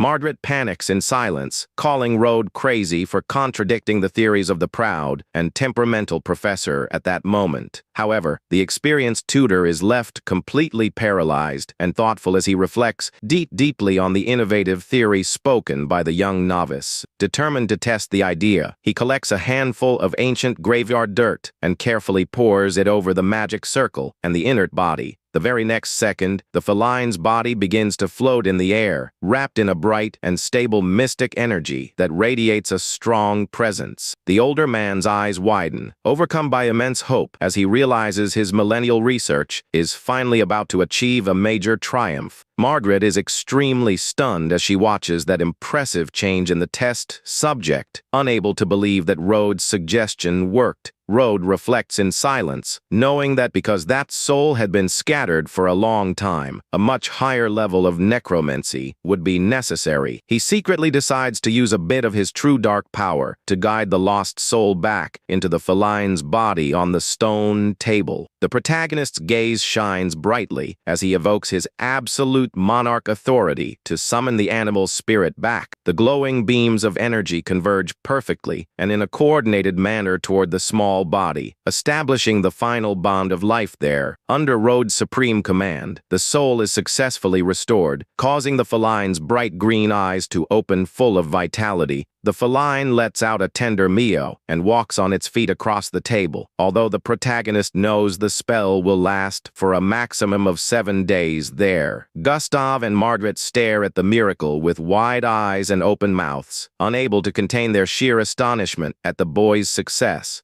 Overcome by immense euphoria, the professor grabs the young man by the shoulders, desperately begging to know his name, and where he learned that Margaret recovers from the shock and officially introduces the boy with a huge, victorious smile plastered across her face at that moment. The older man exclaims with emotion that Rode has accomplished something revolutionary and declares him a true genius who will change the course of all magic in the Empire. Margaret is left extremely dumbfounded and shocked to see the legendary tutor praise the young student so enthusiastically and warmly. The older man begs to know what else he knows, while Rode evades him with modesty, claiming only to see the afterlife in a different way. Gustav suddenly remembers the real reason for their visit and mentions that Margaret had spoken of the boy's interest in the tier of death. Without any hesitation, the experienced professor pulls the very handsome, glowing amulet containing the coveted blue artifact from his pocket and displays it to Rode. He offers the valuable pendant to the protagonist, provided that the young boy agrees to fulfill a single, simple special condition for him right there. The tutor extends his hand, handing over the item, and reveals that his sole and greatest wish is for Rode to officially become his research assistant. He promises to obtain even rarer materials and states enthusiastically that together the two of them will rewrite the entire history of the realm's great mages. Rode smiles with mental satisfaction upon realizing that having access to such valuable and rare materials for free will be an incredibly useful bonus right there. Margaret protests, reminding him that Rode is a novice, but Gustav tells her to shut up, claiming she lacks the intelligence required for the position. The female teacher grows extremely furious at Gustav's harsh words, while Rode merely watches the comical argument awkwardly from there. The boy bows politely, accepting the generous offer, and states that it will be a true honor to be able to collaborate on the scientist's research. He celebrates inwardly, knowing that having an official title and free access to the private laboratory will make his future goals much easier. The professor extends his hand, handing over a very handsome golden key, and warns that the boy will be able to make use of that laboratory whenever he wishes. He adds proudly that the mystic key will also serve as the free pass that proves his new and prestigious identity as an assistant. Margaret sweats nervously upon realizing that her quiet student has suddenly become her equal, ranking coworker, and wonders how that happened. 2 days pass peacefully until night falls over the busy Crystal Tavern, illuminating the quiet stone residential street. Sitting comfortably in the tavern, young Kaya takes a sip of his wine, silently awaiting his ally's arrival. The butler enters the private room, warning that the fearsome man he was waiting for so eagerly has finally arrived at the location. The door opens, revealing the imposing and shadowy silhouette of the dangerous mercenary, who steps into the room with calm strides. That right there is Rennie, the professional assassin, known by the nickname Terrible Wolf and famous for his extreme coldness and precision. Kaya stands up and greets him with great enthusiasm, praising the grand fame the mercenary carries across the entire realm. Rennie interrupts the compliments with disdain, telling the boy to get straight to the point and state quickly who he wants eliminated. Kaya grows deeply irritated by the assassin's arrogant attitude and lack of respect, but swallows his wounded pride on the spot. He hands over a plentiful pouch containing the deposit in gold coins and promises to give the rest of the payment as soon as the target is dead. Kaya displays the file with Rode's portrait, explaining that the target is merely a useless guy from a decaying noble family at the academy. The mercenary tosses the paper aside, letting out an ironic laugh, finding it absurd to be hired to kill just a simple student. He looks seriously with his glowing red eye and warns with contempt that he has no time to waste on childish games in the city. Kaya tries to convince him by explaining that the boy allied himself with the heiress of the Ashblade clan, and reinforces that this is also an order from his brother. Upon hearing the mention of the Ashblade clan, Rennie's expression changes completely, showing that he has grasped the true gravity of the mission. The assassin agrees to carry out the job because it is a request from his brother, but demands a final payment of 5,000 gold coins for the task. Kaya agrees immediately to the new demand, shouting furiously that he will pay any amount as long as Rode is killed soon. He asks for absolute discretion so as not to involve his family, and Rennie guarantees that the assassin's code of ethics prevents revealing the client. The terrible wolf flashes a scary smile and states with extreme arrogance that his success rate on missions is always absolute. With an icy look, Kaya celebrates mentally, declaring that that cold night will be the last and and final night of life for his hated rival. Later, the dangerous assassin hides in the shadows of a building's rooftop, coldly watching the deserted street where the target will pass. With a scary red mask covering his face, the terrible wolf prepares to act following the information from his employer. He watches the dark alleyway, knowing that is the exact path the young student usually takes daily to return home. Road appears walking calmly through the alley while the assassin smiles victoriously from above, already picturing his fat reward in gold. The protagonist walks thoughtfully, remembering the exhausting resurrection research that prevented him from using the new item on his servant Blady seat. However, he stops walking and raises his gaze coldly upon realizing that there is a hostile and dangerous presence stalking him from the top of the buildings. Road notices that the intruder does not even hide his murderous intent and estimates that his strength easily surpasses Margaret's abilities. A red, devastating trail cuts through the air at high speed, coming from above toward the protagonist to execute him in silence. Road dodges effortlessly and wonders if that mysterious assassin could be the owner of the magic circle he destroyed in the ancient tongue. The boy stretches in a mocking fashion and decides the best way to resolve the question will be simply to ask the rival directly. The mercenary approaches, brandishing his sharp dagger, and mocks him, asking if that dark alley is the spot chosen for his grave. The protagonist glares at him with an icy and frightening look, radiating a blue energy that makes the atmosphere of the place change drastically. Upon noticing that crushing and terrifying pressure, the terrible wolf widens his eyes, overcome by a brief moment of unconscious panic. Overcome by the anger of the mockery, the assassin rushes forward swiftly, unleashing his ultimate attack against the figure of the young man standing in front. He executes his special shadow assassination technique, delivering a sweeping red energy slash straight to the neck. A violent metallic sound echoes through the alley, followed by the sound of fresh blood droplets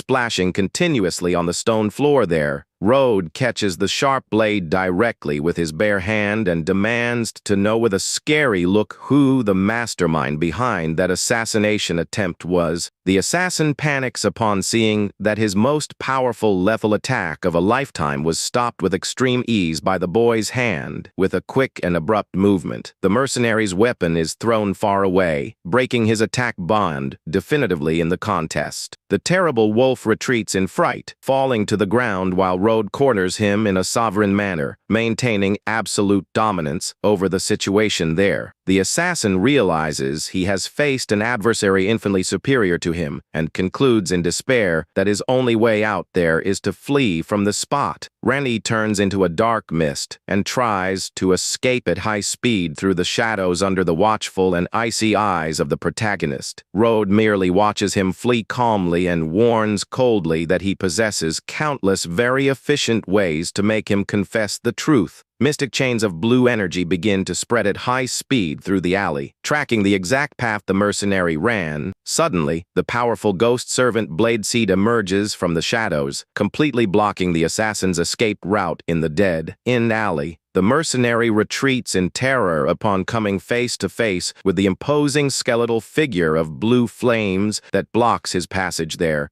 Without giving any chance for reaction, the loyal servant moves forward silently, immobilizing the assassin from behind with surgical precision. A powerful and sweeping punch hits Rennie's stomach, making him spit blood and completely lose his breath from the force of the impact. The loyal swordsman lifts the beaten assassin's body from behind while Road approaches and asks calmly if he is ready. The mercenary spits blood furiously and threatens Road, saying the boy will regret it bitterly if he doesn't let him go immediately right then and there. Road simply stares at him with total contempt and warns that if he refuses to confess, he will use much worse methods to get the information. The protagonist extends his right hand, conjuring his special soul manipulation spell to extract the truth by force from his mind. The protagonist activates his forbidden necromancy art of memory echo to invade the assassin's mind without any mercy. Immediately, the memories of the moment when Kaya ordered Road's assassination out of sheer revenge emerge clearly before him. Upon discovering the truth, Road concludes with disdain that Kaya's proud family is literally digging their own grave right there. The injured assassin begs desperately for mercy, threatening that his brother Bruce will never forgive him if anything happens to him. Without caring, Road warns with extreme coldness that it won't be long before their entire family is completely wiped off the map. The boy flashes a scary smile, decreeing that the soul of that strong assassin will serve as a perfect feast for his servants. A colossal skeletal dragon of blue flames emerges from the ground under the protagonist's supreme command, generating a loud rumble in the alleyway. The assassin screams in absolute despair, failing to understand what kind of monstrous and colossal creature is about to swallow him right there. A small skeletal monster runs agilely, carrying the defeated man's remains back into the shadows under his orders. The mercenary's soul is devoured once and for all amidst a reddish flash, leaving the alley once again in total, icy silence. He reflects that the rival dynasty is very influential in the north and decides to wait for the exact moment before dealing his final blow of revenge. Meanwhile, inside the luxurious Crystal Tavern, Kaya drinks his wine happily, celebrating the mission's success in advance. He smiles mischievously, imagining that by this hour the despicable Road must have been definitely eliminated from his path. The blonde youth orders the butler to distribute invitations to the entire class, celebrating his great and definitive victory with a big party. The next day, Kaya's golden invitations begin to be delivered to the students, marking the start of the celebrations at the academy. Eleanor watches the invitation intrigued,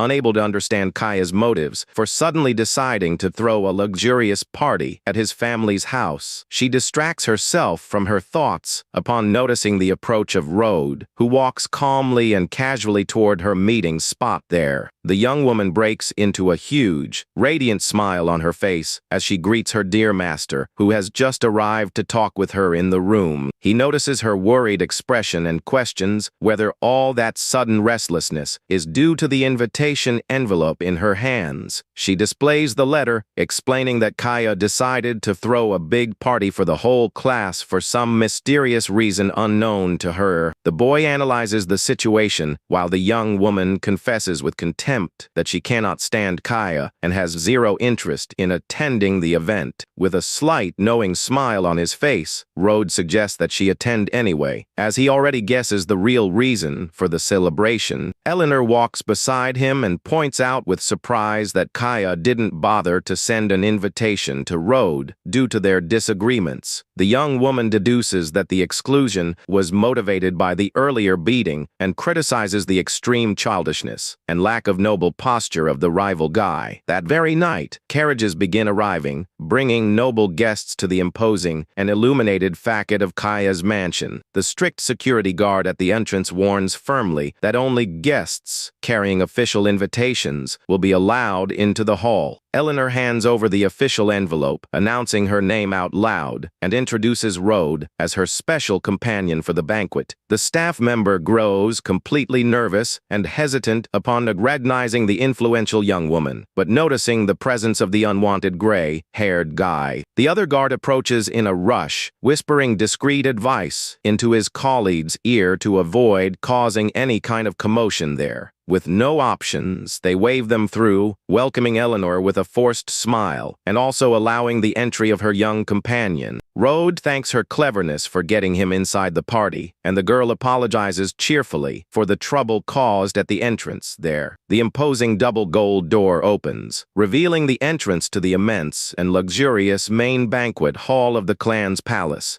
In the dressing room, the young man fixes himself before the mirror, while his henchman expresses concern over the fact that the assassin Rennie has not returned. The henchman hesitates and asks apprehensively if there is a real possibility that the fearsome mercenary failed to eliminate Road. Kaya shouts furiously, telling him to shut up, and rants that the terrible wolf is a legendary assassin incapable of failing at a simple job. He hurries out, ordering them to leave the rest of the payment in gold coins ready, because the mercenary should return at any moment. The main hall is packed with high society noble guests drinking and talking under the light of immense crystal chandeliers. Kaya flashes a greedy smile, thinking that without the rival in his way, he will manage to marry Eleanor and inherit all the fortune of her dynasty. In the middle of the hall, the female guests debate curiously about the real reason for the party and conclude that something extremely grand must have happened. Eleanor appears dazzling in her very handsome blue party dress, catching the attention of everyone present in the luxurious banquet hall. Upon spotting her, Kaya breaks into a wide smile from ear to ear and decides to approach immediately to court the heiress of the rival dynasty. The host approaches in an elegant manner, extending a glass of wine, and cordially invites her to toast that special night with him. Without the slightest interest, the young woman glares at him with total boredom and politely rejects the invitation, stating that she must refuse his drink there.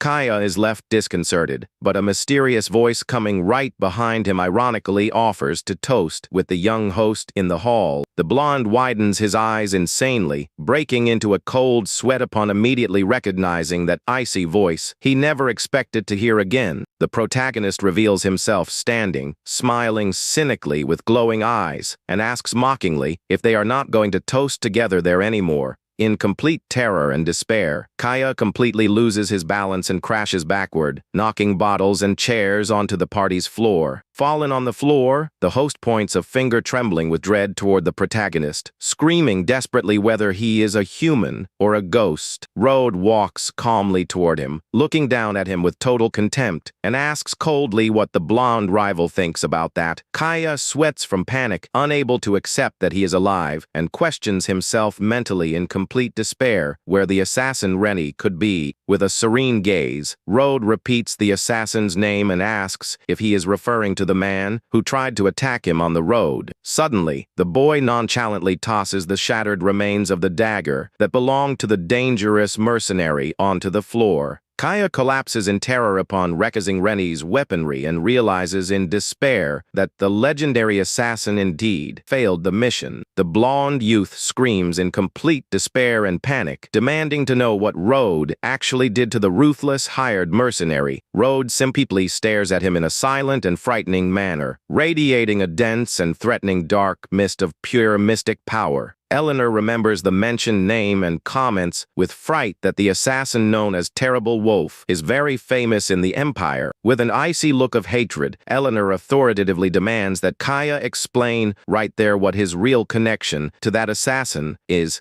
Totally terrified, Kaya tries to dodge the question, stammering desperately that it is all a terrible and regrettable misunderstanding. Eleanor retorts with extreme disgust, asking if he really thinks she will believe he didn't hire the assassin to kill Rode. The blonde youth desperately tries to hold her hand, swearing he can explain what happened and swearing that all the blame for the conflict lies with Rode. But the heiress of the powerful Ashblade house interrupts him with a furious scream, ordering him to shut his mouth immediately right there. Eleanor confesses her contempt for the lame excuses and exposes that the secret party was held exclusively to celebrate Rode's death. She warns solemnly that she spoke with her grandfather and decrees the definitive end of any kind of alliance between the two dynasties. Starting from there, Kaya grits his teeth in hatred, furiously blaming the protagonist for completely ruining the entire reputation of his noble family.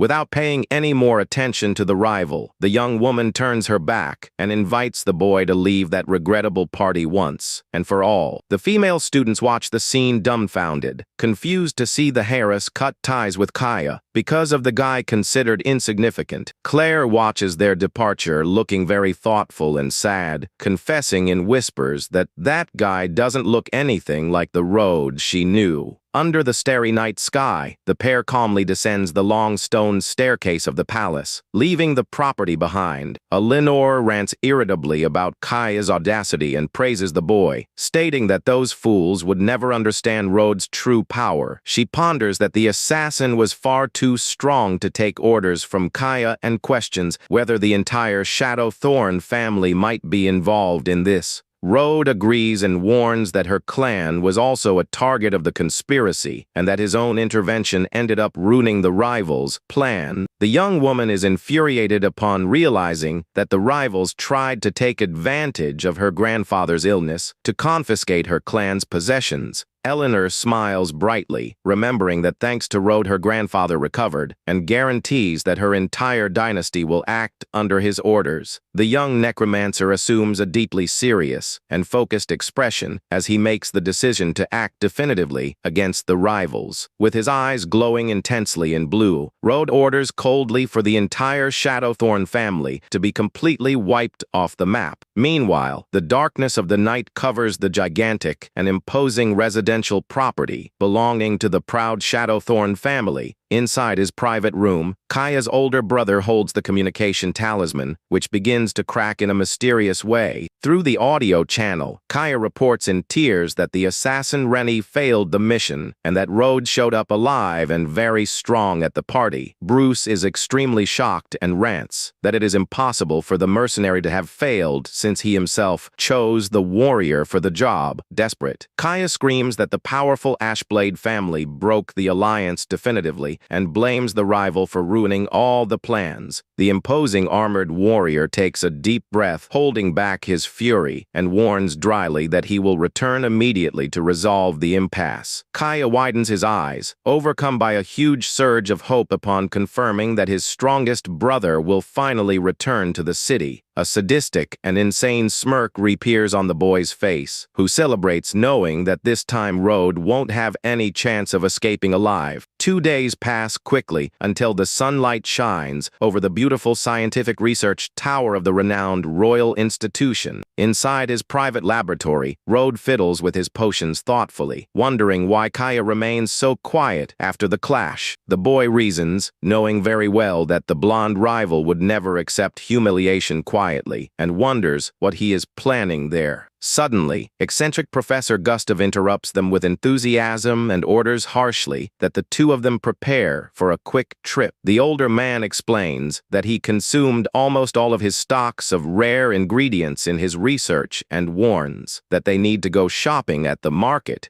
Rode recalls that mysterious mystic trade market is extremely exclusive, demanding a high level of power or status to enter. Margaret explains that, since the boy is now the tutor's assistant, he will accompany them and points out that that will be a great chance to learn. The protagonist is intrigued, admitting mentally that he hadn't even suspected the existence of that mystic market in the north in his past life. The school carriage travels at high speed along the stone roads toward the large and busy commercial city neighboring the area. They finally arrive at the beautiful and populous merchant city of Nate, known as the biggest convergence point for merchants in the entire region. The trio walks through the crowded streets, while the female teacher explains that the place attracts mages from all over the continent in search of rare artifacts. They stop in front of the sumptuous and imposing main building that houses the city's prestigious and exclusive magical transaction fair. The bald security guard of the place watches their approach with extreme attention upon recognizing the figure of the famous court scientist. He immediately bows respectfully and extends a warm welcome to Professor Gustav, opening the building's entrance right there on the spot. The boy notices the tutor's prestige and wonders if he will manage to find the necessary ingredients to unlock the power of his new pendant.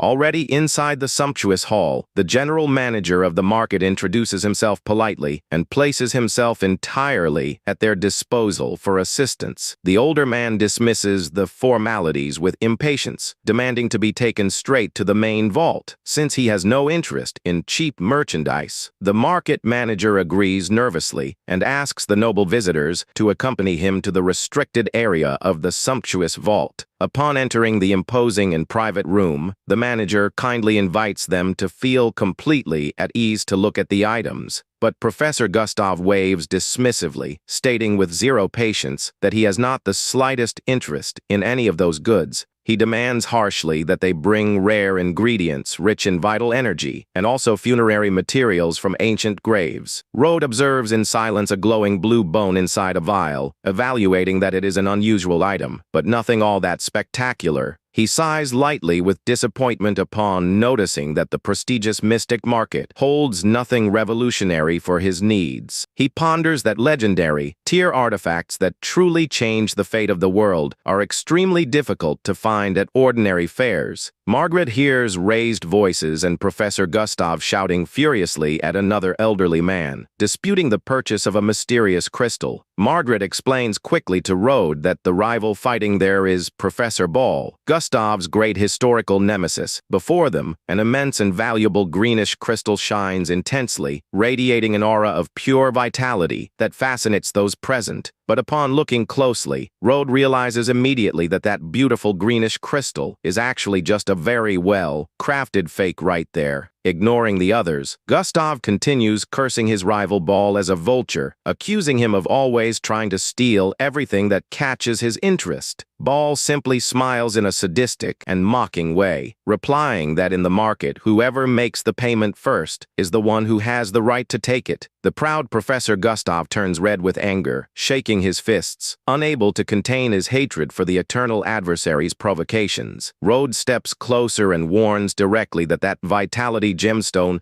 is nothing more than an ordinary wind or disguised on the table. The older man startles in surprise at the unexpected revelation and asks seriously whether his assistant is absolutely certain of that. The protagonist stares at him with total conviction and firmness, confirming with a focused look that the item is indeed a low-cost fake. Gustav changes his posture with malice, thinking that if it's trash, the rival will be spending a fortune in gold coins out of pure foolishness on his part. The older man then turns to the manager, demanding firmly that he tell everyone officially who the greenish ore belongs to. Totally pressured, the manager stammers while sweating coldly, stating that according to house rules, the product belongs to the first person who completes the payment. Ball celebrates by lifting the payment receipt, laughing out loud and mocking that the valuable supposed life crystal now belongs solely to him. But to everyone's total surprise, Professor Gustav starts laughing hysterically and mockingly, revealing himself to be extremely joyful right there. The rival and the staff member are left completely clueless, watching the older man's comical and unexpected reaction with total distrust. Ball glares at him confused, strongly suspecting the adversary's mockery, feeling that there is something very wrong behind that sudden joy of his. Gustav, as fun and ironically, congratulates the rival for having wasted a true fortune of coins on a mere worthless wind ore. All of Ball's arrogance vanishes on the spot upon hearing the mockery, and he widens his eyes in dread, while the manager also stands speechless nearby. The rival tries to disguise the panic by laughing loudly, and accuses Gustav of having gone completely mad for failing to accept defeat with dignity. He displays the glowing stone, stating that the immense vital energy and the mystic glow prove that is indeed a legitimate life crystal right there. The manager backs Ball up, asking for respect for the establishment and guaranteeing firmly that official appraisers proved the crystal's authenticity. Rode decides to step forward with total calm and tranquility and asks his proud professor not to worry about those insults.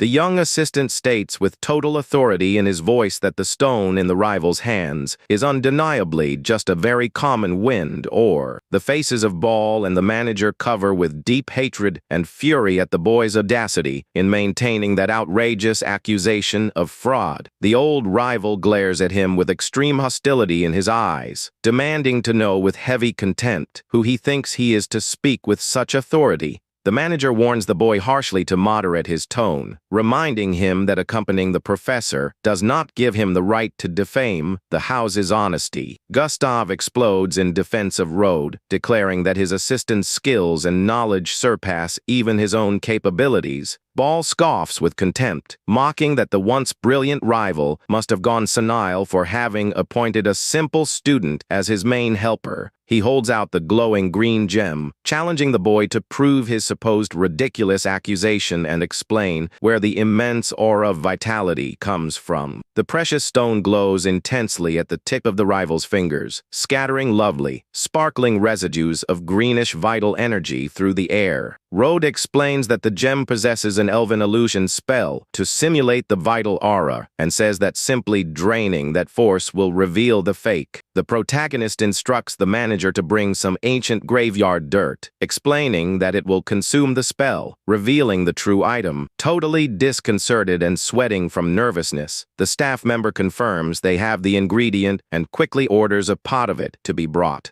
The market security guard returns carrying a basin containing the dark, dense ancient tome dust requested by the boy for the test. Road challenges him to drop the precious stone inside the dirt basin, guaranteeing that the truth behind the fake will reveal itself in a few seconds. Ball accepts the test irritated, demanding humiliating public apologies from both opponents if it is proven that the gem is indeed authentic there. He drops the glowing jewel right in the center of the dark dust basin, while everyone watches tensely the beginning of that drastic and decisive reaction. An intense, glowing greenish mist begins to emanate from the center of the basin, illuminating the glass shelves of the transaction laboratory. The rival celebrates hysterically and arrogantly upon seeing that the green crystal's glow remains incredibly strong even in contact with the dirt. Professor Gustav starts sweating nervously, fearing that his dear assistant has made a shameful analysis mistake in front of the rival. Margaret bites her lips, worried and distressed, not knowing what to do if that tense situation turns into a major disaster for them. The female teacher whispers desperately, warning about Gustav's unshakable pride, and states that a defeat there would be the greatest humiliation of his life. The young man reassures his master with total confidence, warning him that the true result of the fake will reveal itself in about 10 seconds. Ball brushes off the boy's prediction, insulting him and arrogantly guaranteeing that not even elves could fake such mystical brilliance.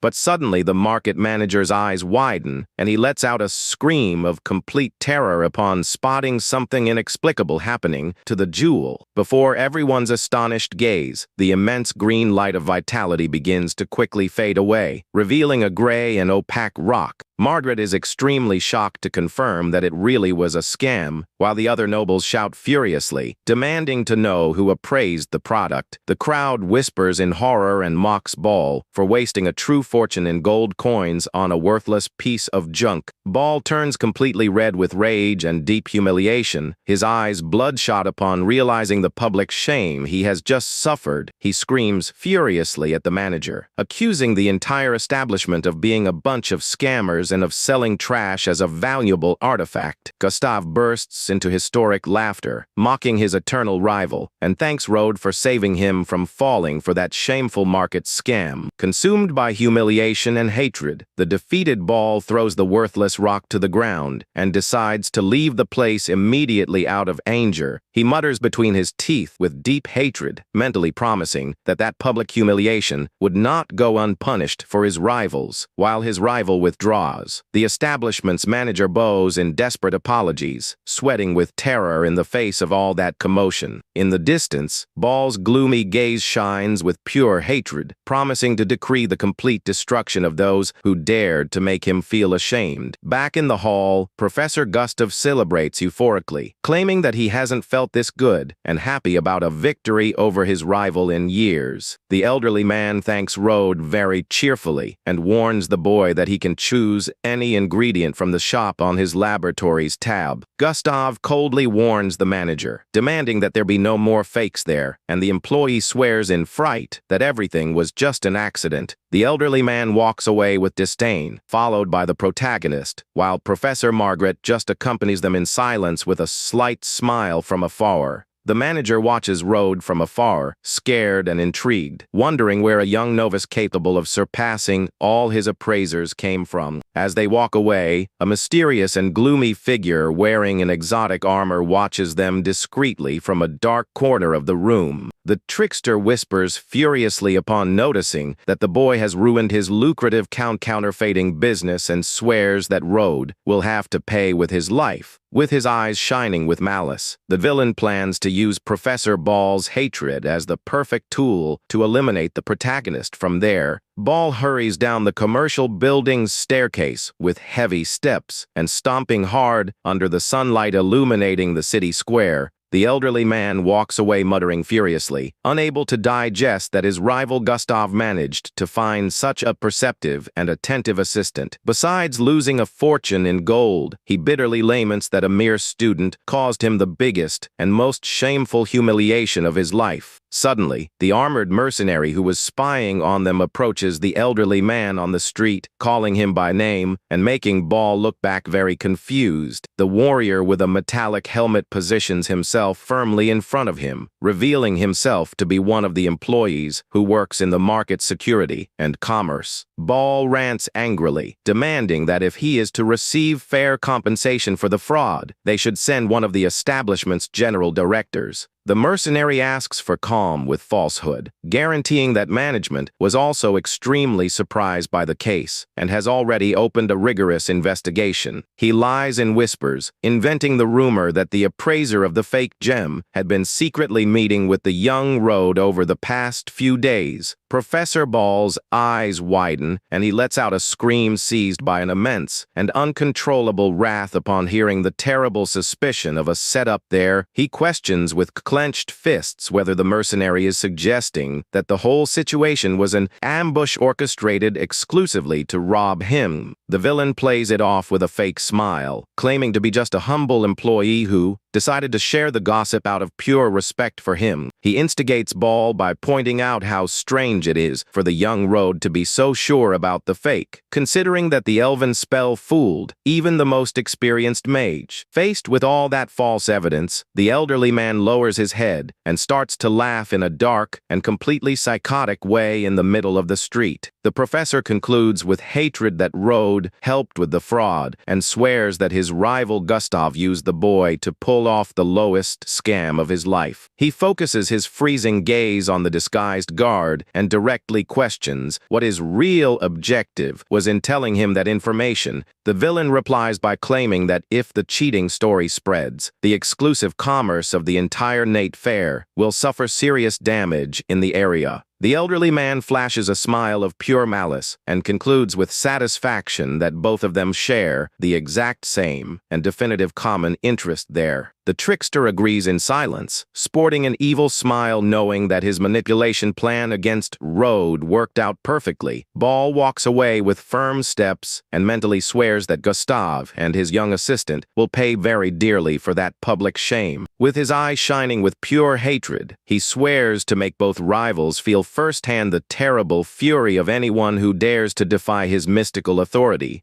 Meanwhile, back on the streets of the fair, Rode's calm footsteps echo softly across the plaza as he continues scanning the surroundings of Nate. The boy follows the path, discreetly sensing through his sharpened senses that there are still mysterious eyes watching his steps at the fair. The trio of researchers continues walking calmly toward the ingredient stalls of the open market under the pleasant afternoon light. They approach a humble street merchant, sitting on a rug full of artifacts and exotic plants displayed for trade on the ground. Gustav picks up and examines a red volcanic heart, but discards it, complaining harshly that the object is completely devoid of energy there. He points to a small dried shrub in a pot and disdains the material, claiming that that damaged herb has no commercial value whatsoever. Rode observes the merchandise with boredom and concludes that unfortunately that sector of the open market also lacks the materials he is looking for so much. However, the boy stops walking upon suddenly feeling a subtle yet incredibly pure and dense emanation of vital magic coming from a dark block. Upon examining it closely, he realizes with radiance that it is legitimate bloodwood, a rare and powerful material that forms under extreme conditions. The boy notices that the wood is fossilized due to age, but emanates a colossal amount of resurrection energy. But suddenly Rode's eyes widen upon sensing another incredibly dense energy signature hidden in that same location. His eyes focus on a black skull staff containing a glowing mysterious purple crystal embedded in the forehead. He realizes with intrigue that it is a fragment of nether ore, ideal for boosting his forbidden abilities. Disguising his interest, the protagonist holds a gem and casually asks the price of those worthless items. The merchant smiles, explaining cheerfully clearly that the stones came from ancient tomes in the north and have no magical value whatsoever. The vendor charges only 5 silver coins per unit, allowing them to take any of the stones they want from there. Road then offers 50 silver coins to buy out the entire lot of stones and the staff once and for all in the deal. The vendor accepts the generous proposal with a big and radiant smile on his face, extremely happy with the excellent deal. Without wasting time, the young assistant hands over the bag of coins, quickly closing the purchase of his new and valuable treasures.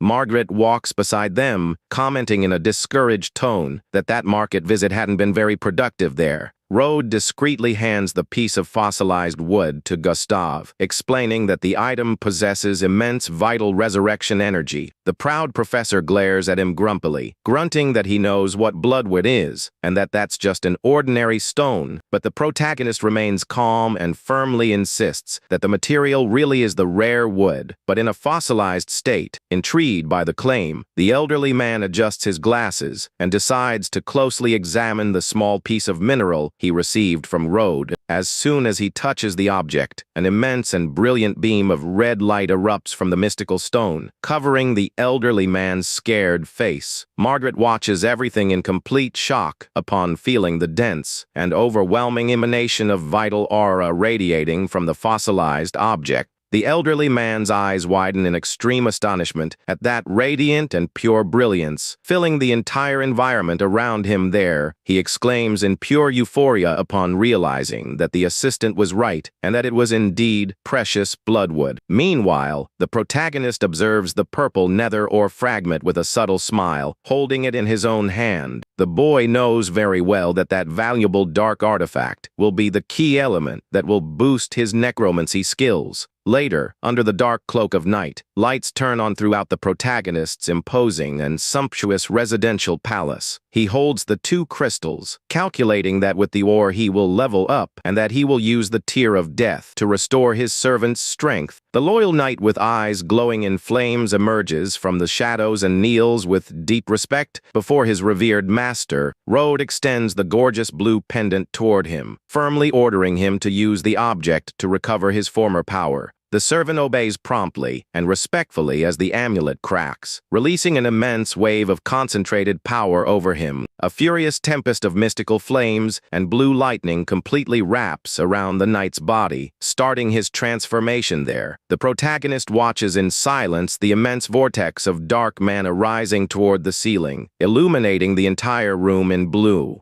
A sharp, metallic crash echoes through the room as the energy barrier shatters, releasing the servant's new and imposing form there. The violent explosion of mystical energy dissipates once and for all, scattering shimmering fragments across the stone floor. In the center of the room, the imposing knight is revealed wearing his majestic dark flame armor and with glowing eyes. Rode smiles with satisfaction upon seeing his warrior's imposing posture and celebrates upon noticing that the servant has reached the powerful advanced tier. With the warrior strengthened, the boy grips his purple nether ore fragment tightly, preparing for his own advancement. With a dry snap, the purple crystal is crushed in his hand, releasing an immense storm of dust and mystical sparks through the room. The protagonist's body begins to float lightly in the air as he absorbingly concentrates the pure energy of the dark ore. He focuses his mind, feeling the immense dark mana of the ore fuse perfectly with his own necromancer energy flow. With a confident look, he celebrates the success of the spell that easily elevated him to the rank of a prestigious initiate magic mage. Rode ponders with satisfaction that now, with his new level and the reinforcement of his powerful personal bodyguard, nothing can stop him there. He sports a smirk, knowing that now he will be able to cast complex spells that were previously impossible to perform. The next morning, under a clear sky, a luxury carriage escorted by armed soldiers stops in front of the mansion's main gate. The carriage doors open and an imposing warrior in a military uniform steps out with firm strides under the gaze of the guards. That's Bruce, Kaya's older brother and a dreaded army commander who has returned to exact revenge for the clan's defeat. Kaya runs to meet him with a huge and radiant smile on his face, extremely relieved to see his powerful savior arrive just in time. Bruce glares at him coldly, mentioning that he heard about his shameful defeat in front of everyone and the breaking of the important Ashblade alliance. The blonde guy tries to justify himself by stuttering that the rival is an untouchable monster and desperately reveals that the partners are backing out of business. The imposing commander narrows his eyes thoughtfully, silently wondering since when someone so powerful has appeared in the northern region. With a freezing look, Bruce clenches his iron fist with monstrous strength, decreeing that the adversary's identity or tricks don't matter there. He swears with hatred in his eyes that Road will pay with his life for messing with the clan's plans to take absolute control of the entire North. The commander turns around and calls for his most loyal servant to kick off the new and definitive attack plan against the young protagonist. That's Lex, the Empire's feared elite assassin known for his relentless coldness and for never leaving traces of his victims. Bruce praises the incredible skills of his elite assassin Lex, highlighting that he possesses a formidable strength far above the ordinary. The assassin Lex speaks up with his eyes shining intensely in yellow, ready to carry out orders and avenge his former colleague. Kaya sweats coldly upon feeling the assassin's oppressive and frightening aura, immediately realizing that he is on a completely different level. Lex coldly demands the file with all the information about the target, guaranteeing that he will make a point of exacting revenge for his pupil's death. Kaya replies with a confident smile, stating that he has already provided and prepared all the necessary documentation for Rhodes' assassination.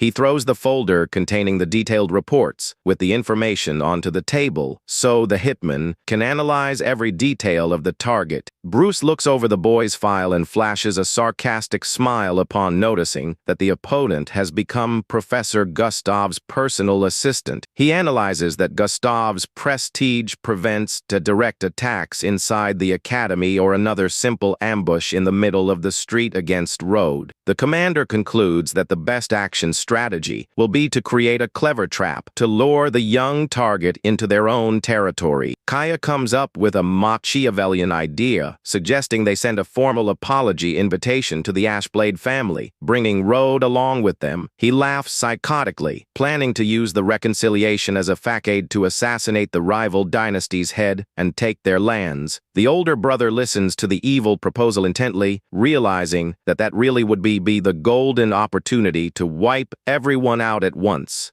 Bruce approves of the evil plan with his eyes shining intensely in blue, decreeing that the extermination mission will be executed with total perfection. The three villains smile sinisterly in the shadows, planning to dominate the north of the continent after annihilating all their opponents in the trap. The next day, sunlight illuminates the grand and gorgeous property where the prestigious Ashblade family dynasty resides. Eleanor approaches her dear grandfather in the office, curiously asking what the elderly man was reading with so much attention on that paper. The elderly man reveals that Kaya sent a formal apology invitation, offering a generous percentage of his family's industries as compensation. Eleanor smiles suspiciously and states with conviction that a hypocrite like Kaya would never apologize for real without a trap behind it. The elderly man agrees and places the golden correspondence on the wooden table to analyze response options very carefully. He agrees that the offer is just a cheap bait and directs the young woman to seek out Road to know her master's opinion on that meeting. Eleanor agrees with determination in her gaze, in a hurry to meet the protagonist and plan the next strategic step against the clan. Road analyzes the golden envelope while listening to Eleanor's account about the suspicious peace offer and millionaire compensation coming from the rivals. The boy flashes a slight sarcastic smile, finding their lie way too clumsy and too audacious to try to fool his intelligence.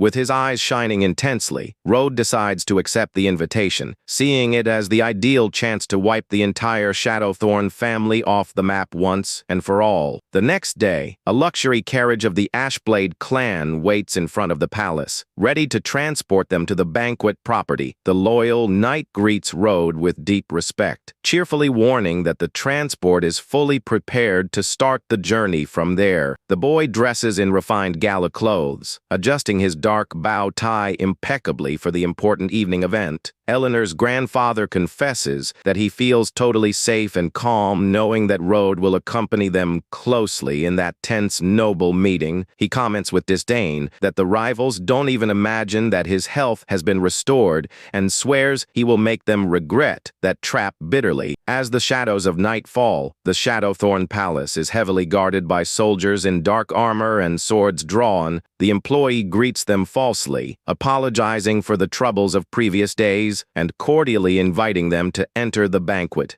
The young Kaya bows forcefully before his guests, but celebrates mentally knowing that his final plan will triumph over everyone there. The blonde guy sports an evil smirk, knowing that his adversaries will never leave that place alive with Lex's mystical barrier and sharp blade. Kaya plans to take Eleanor as his possession after his family's extermination and swears to chop up Road's body to feed Nate's stray dogs. Road immediately perceives the strong, murderous aura emanating from the host and silently ponders how much in a hurry the blonde rival is to act. The noble guests are guided to the sumptuous main dining room under the yellowish and imposing light of immense crystal chandeliers. Bruce greets them cynically, apologizing for the mistakes made by his younger brother and proposing to seal definitive peace between the houses. The protagonist takes his seat at the table next to Eleanor, remaining completely focused and attentive to any strange movement in the room. He activates his sharpened senses and detects 7 energy nodes of a powerful mystical barrier hidden beneath the floorboards and on the hall ceiling. The protagonist looks calmly at the silver-haired young woman beside him and discreetly asks her to remain calm and relaxed. Fully trusting her master's skills, Eleanor breathes a sigh of relief and sports a slight smile, regaining control of her anxiety. Eleanor's grandfather toasts calmly with Commander Bruce, maintaining the appearances of cordiality before diplomatic transactions begin. The experienced elderly man gets straight to the point in the dialogue and questions Bruce about the practical details of transferring the assets promised in the letter. Bruce lets out a cynical laugh in the middle of the hall, claiming he had almost forgotten the most important and crucial part of that entire agreement. The experienced military commander's face distorts into a sadistic and completely insane smirk, finally revealing his real intentions. With 2 firm and loud claps, Bruce gives the agreed upon signal for his hidden guards to invade the main hall to start the attack there. The butler approaches carrying the official parchment of the supposed asset transfer contract on a silver tray to be signed. Eleanor's grandfather reaches out his hand to receive the document cautiously, keeping his eyes narrowed in a total state of alert in the hall. Suddenly, violent red bolts of forbidden energy erupt from the ground, abruptly activating the drated ceiling barrier in the dining room. Bruce laughs insanely, revealing that that paper is actually their death sentence and ordering the extermination of all his enemies right away. The experienced patriarch maintains absolute calm and simply takes a sip of his wine under the enemy's treacherous attack at the table. Suddenly, an absurd crash shakes the hall as mystical energies violently clash, releasing waves of dust. The treacherous soldier is completely shocked to realize that his physical dagger attack was repelled by an invisible magical barrier. Revealing his immense and unshackable strength, the elderly man stands imposingly from his chair, emanating a colossal golden aura of spiritual energy. Bruce is terrified up close to notice that the elderly man is not only cured, but also holds the aura of a peak specialist mage. He laughs out loud and mocks his rivals, revealing that a legendary grandmaster cured him and made him infinitely stronger for combat. Bruce warns that there is no turning back and furiously orders his elite warriors to charge forward with everything against the adversaries. The warriors initiate a quick and frenetic exchange of slashing strikes, illuminating the dining room with reddish traces of energy. The patriarch merely observes the adversary's clumsy movements with total coldness, preparing to counterattack at any moment. The elderly man channels his powerful wind energy and challenges the young opponents, stating that he will teach them a painful and unforgettable lesson. At that exact second, immense purple ceiling circles activate on the hall ceiling, casting restrictive beams of light onto defenders there. The patriarch's eyes widen upon noticing the ceiling rune, and he realizes in shock that it is a terrible magic, nullifying barrier. He tries to cast his wind spells, but realizes with despair that his mana flow has been completely blocked by the enemy circle. Bruce celebrates sordidly, revealing that he spent a fortune on that nullification barrier to guarantee his rival's humiliating death. Eleanor screams desperately in terror upon seeing that her beloved grandfather has been completely immobilized and disarmed by Brucey's treacherous mystical barrier. Even without being able to use his magic, the experienced patriarch agilely dodges, proving that his physical skills remain very strong. The elderly man roars desperately, ordering Eleanor to flee from there immediately and save her own life with the help of her young master Rode. Eleanor draws her thin and sharp sword, trembling with terror as she looks at her grandfather cornered by the dangerous elite assassins in the hall. Crying, the young woman begs Rode to run away from there quickly, stating with pain and courage that she prefers to fight and die fighting alongside her beloved grandfather. With total coldness, Rode steps forward, blocking Eleanor's path, and calmly and imposingly orders her to take a step back. The young woman desperately warns that under the effect of that barrier, no mage can cast spells, and begs him not to sacrifice himself. The leader of the assassins glares at Rode with deep disdain while the young necromancer returns the gaze with an unshackable and frightening coldness. The assassin charges swiftly, delivering a slashing strike toward the boy and angrily wondering if he was the one responsible for Leanie's death. He roars, unleashing a powerful and swift punch toward Rode's face, swearing angrily to exact revenge once and for all in the duel. A deafening mystical crash echoes through the hall as Lex's fist violently collides with an invisible shield in front of Rode. The elite assassin recoils, startled and speechless, upon realizing that his lethal attack was blocked effortlessly by the young mage in front of him. Dark smoke dissipates, revealing the dreaded and frightening black, armored figure that manifested on the spot in total defense of his master. The powerful servant expels a terrible aura of blue flames and furiously decrees that the opponent must die for daring to raise a blade against his master.